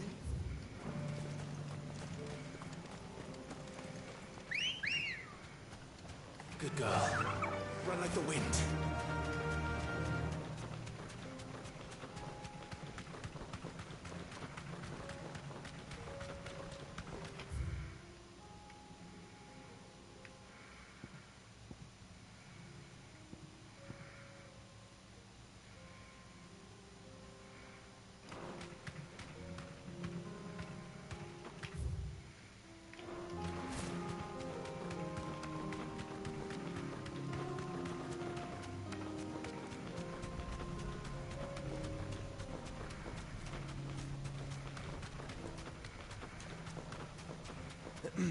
Are you sure this is the right way, brother?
pack, eh, boy?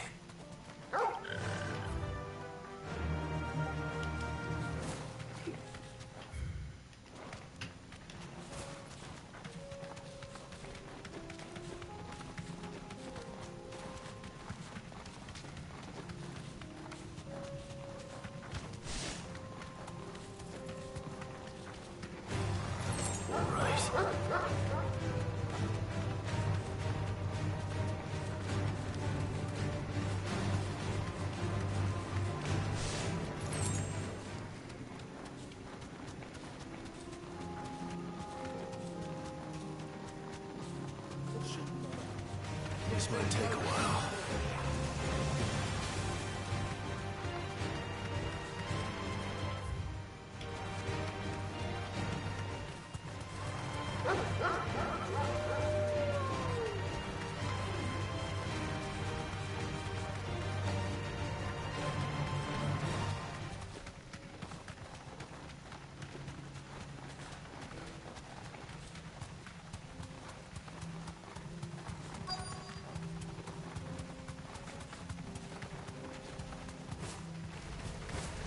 Old he may be, but it looks like there's still plenty of fighting in yet.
Here's your... I want...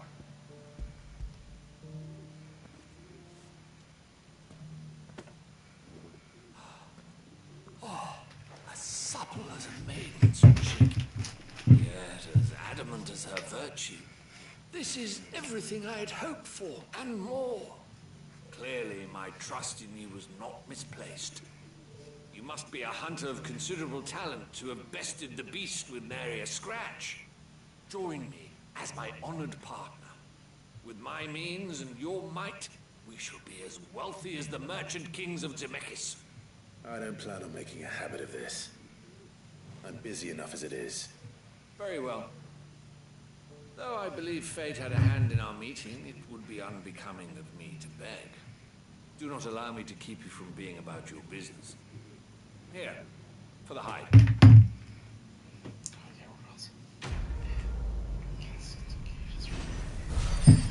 Oh yeah, can we also talk about how you guys are trash?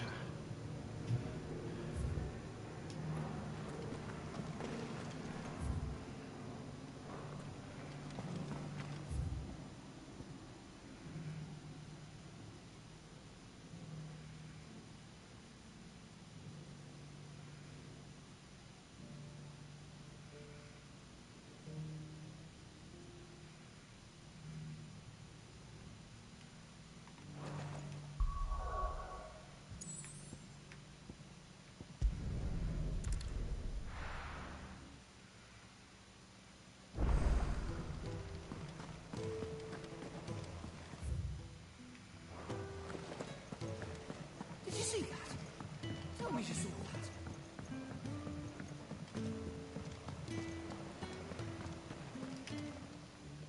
Welcome to the Patron's Whisper. Your benefactors are a generous lot. All yours. All done?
Look at Sugi. Who fucking cares? Boy, who cares, dude? I'm alive, dude. It's alright. I'm a bitch. I got my clock. I'm ahead. I'm on. I got my clock, and I'm out.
Okay, eat task. Drunk.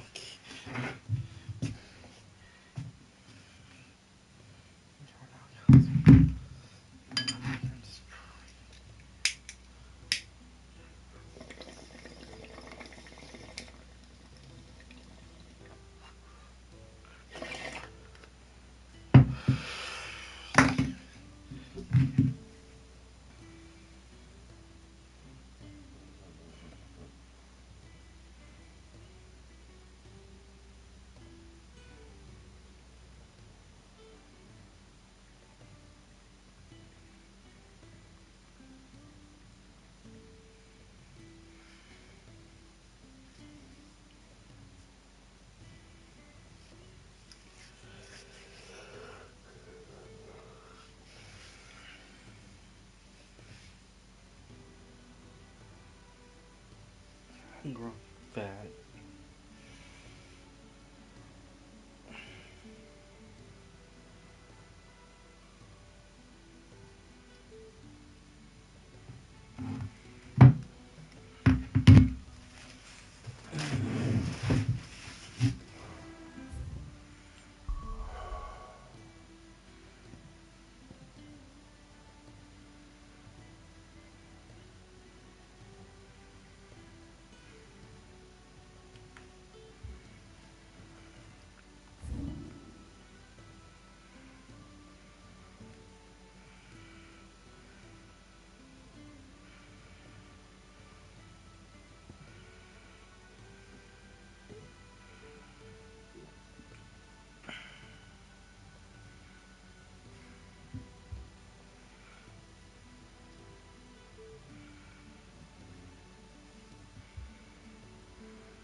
This might take a while.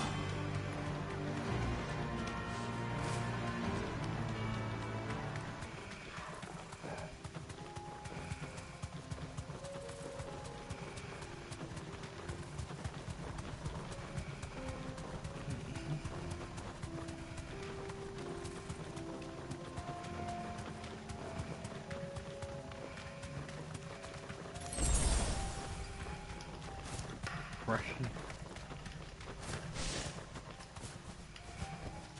No need to ride from here.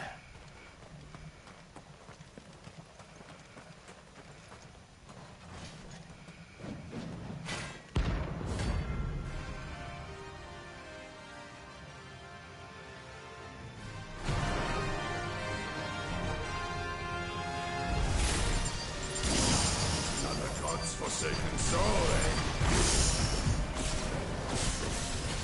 Only those who have nothing go into your pockets.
A deserter turned outlaw. We were more similar than he knew.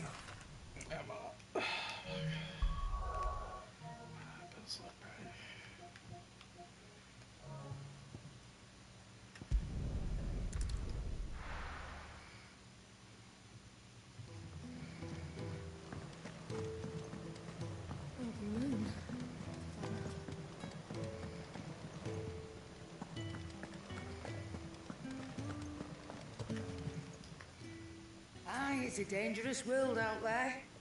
Best stock up while you can.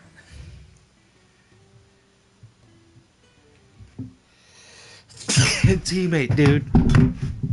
Teammate. If you haven't noticed, Boo. Dude. I'm so fucking sick.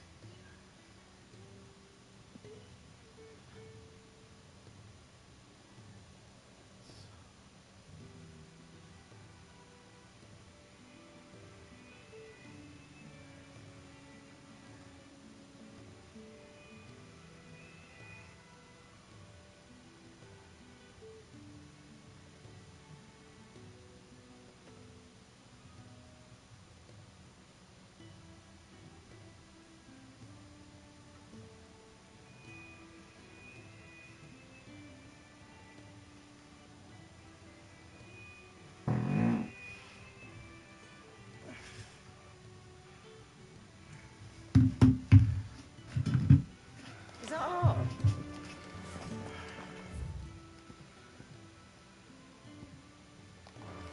Did you see the pair that got hauled into ties?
Is a storm coming soon? Will there be thunder? I was wondering when next you'd visit. I don't believe you've read this particular chapter before.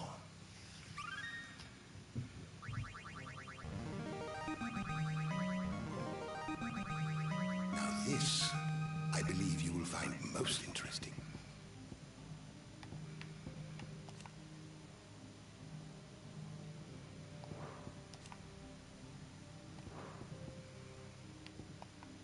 You wish to study the tomes? You are always welcome, Clive.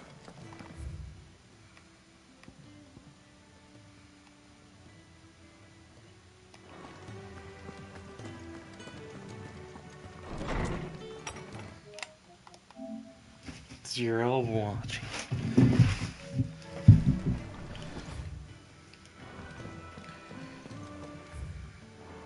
See. Hideaway's lost its appetite.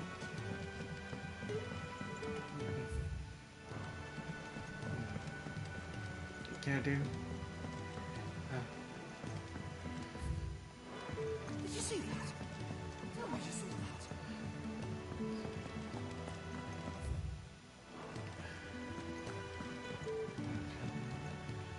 will it be today?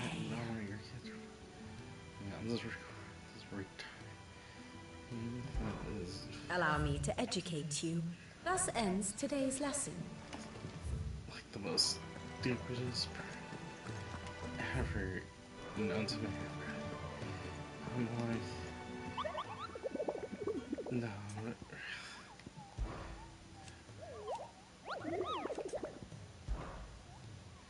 They don't like people like me. So.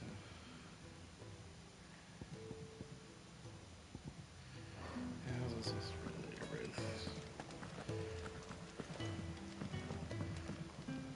Clive. How may I help you today? Yes, perhaps a little revision might not go amiss.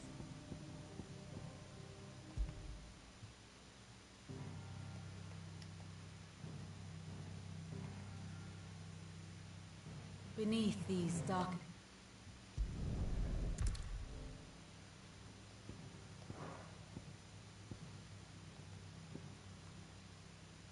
Here you are. Very good.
Good girl.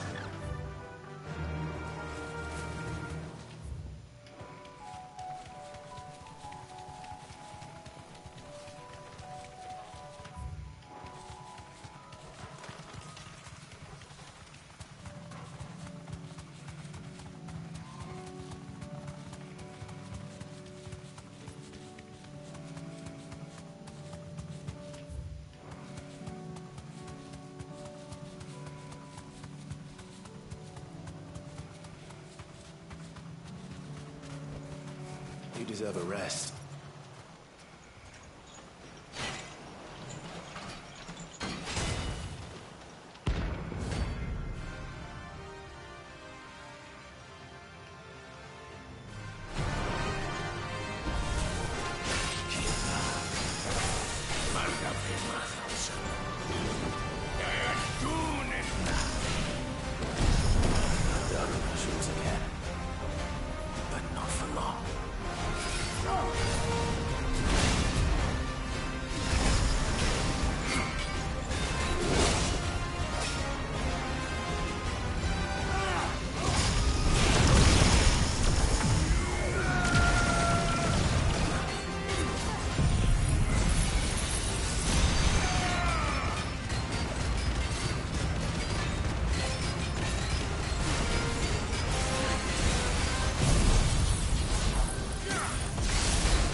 No more vengeance. No more war.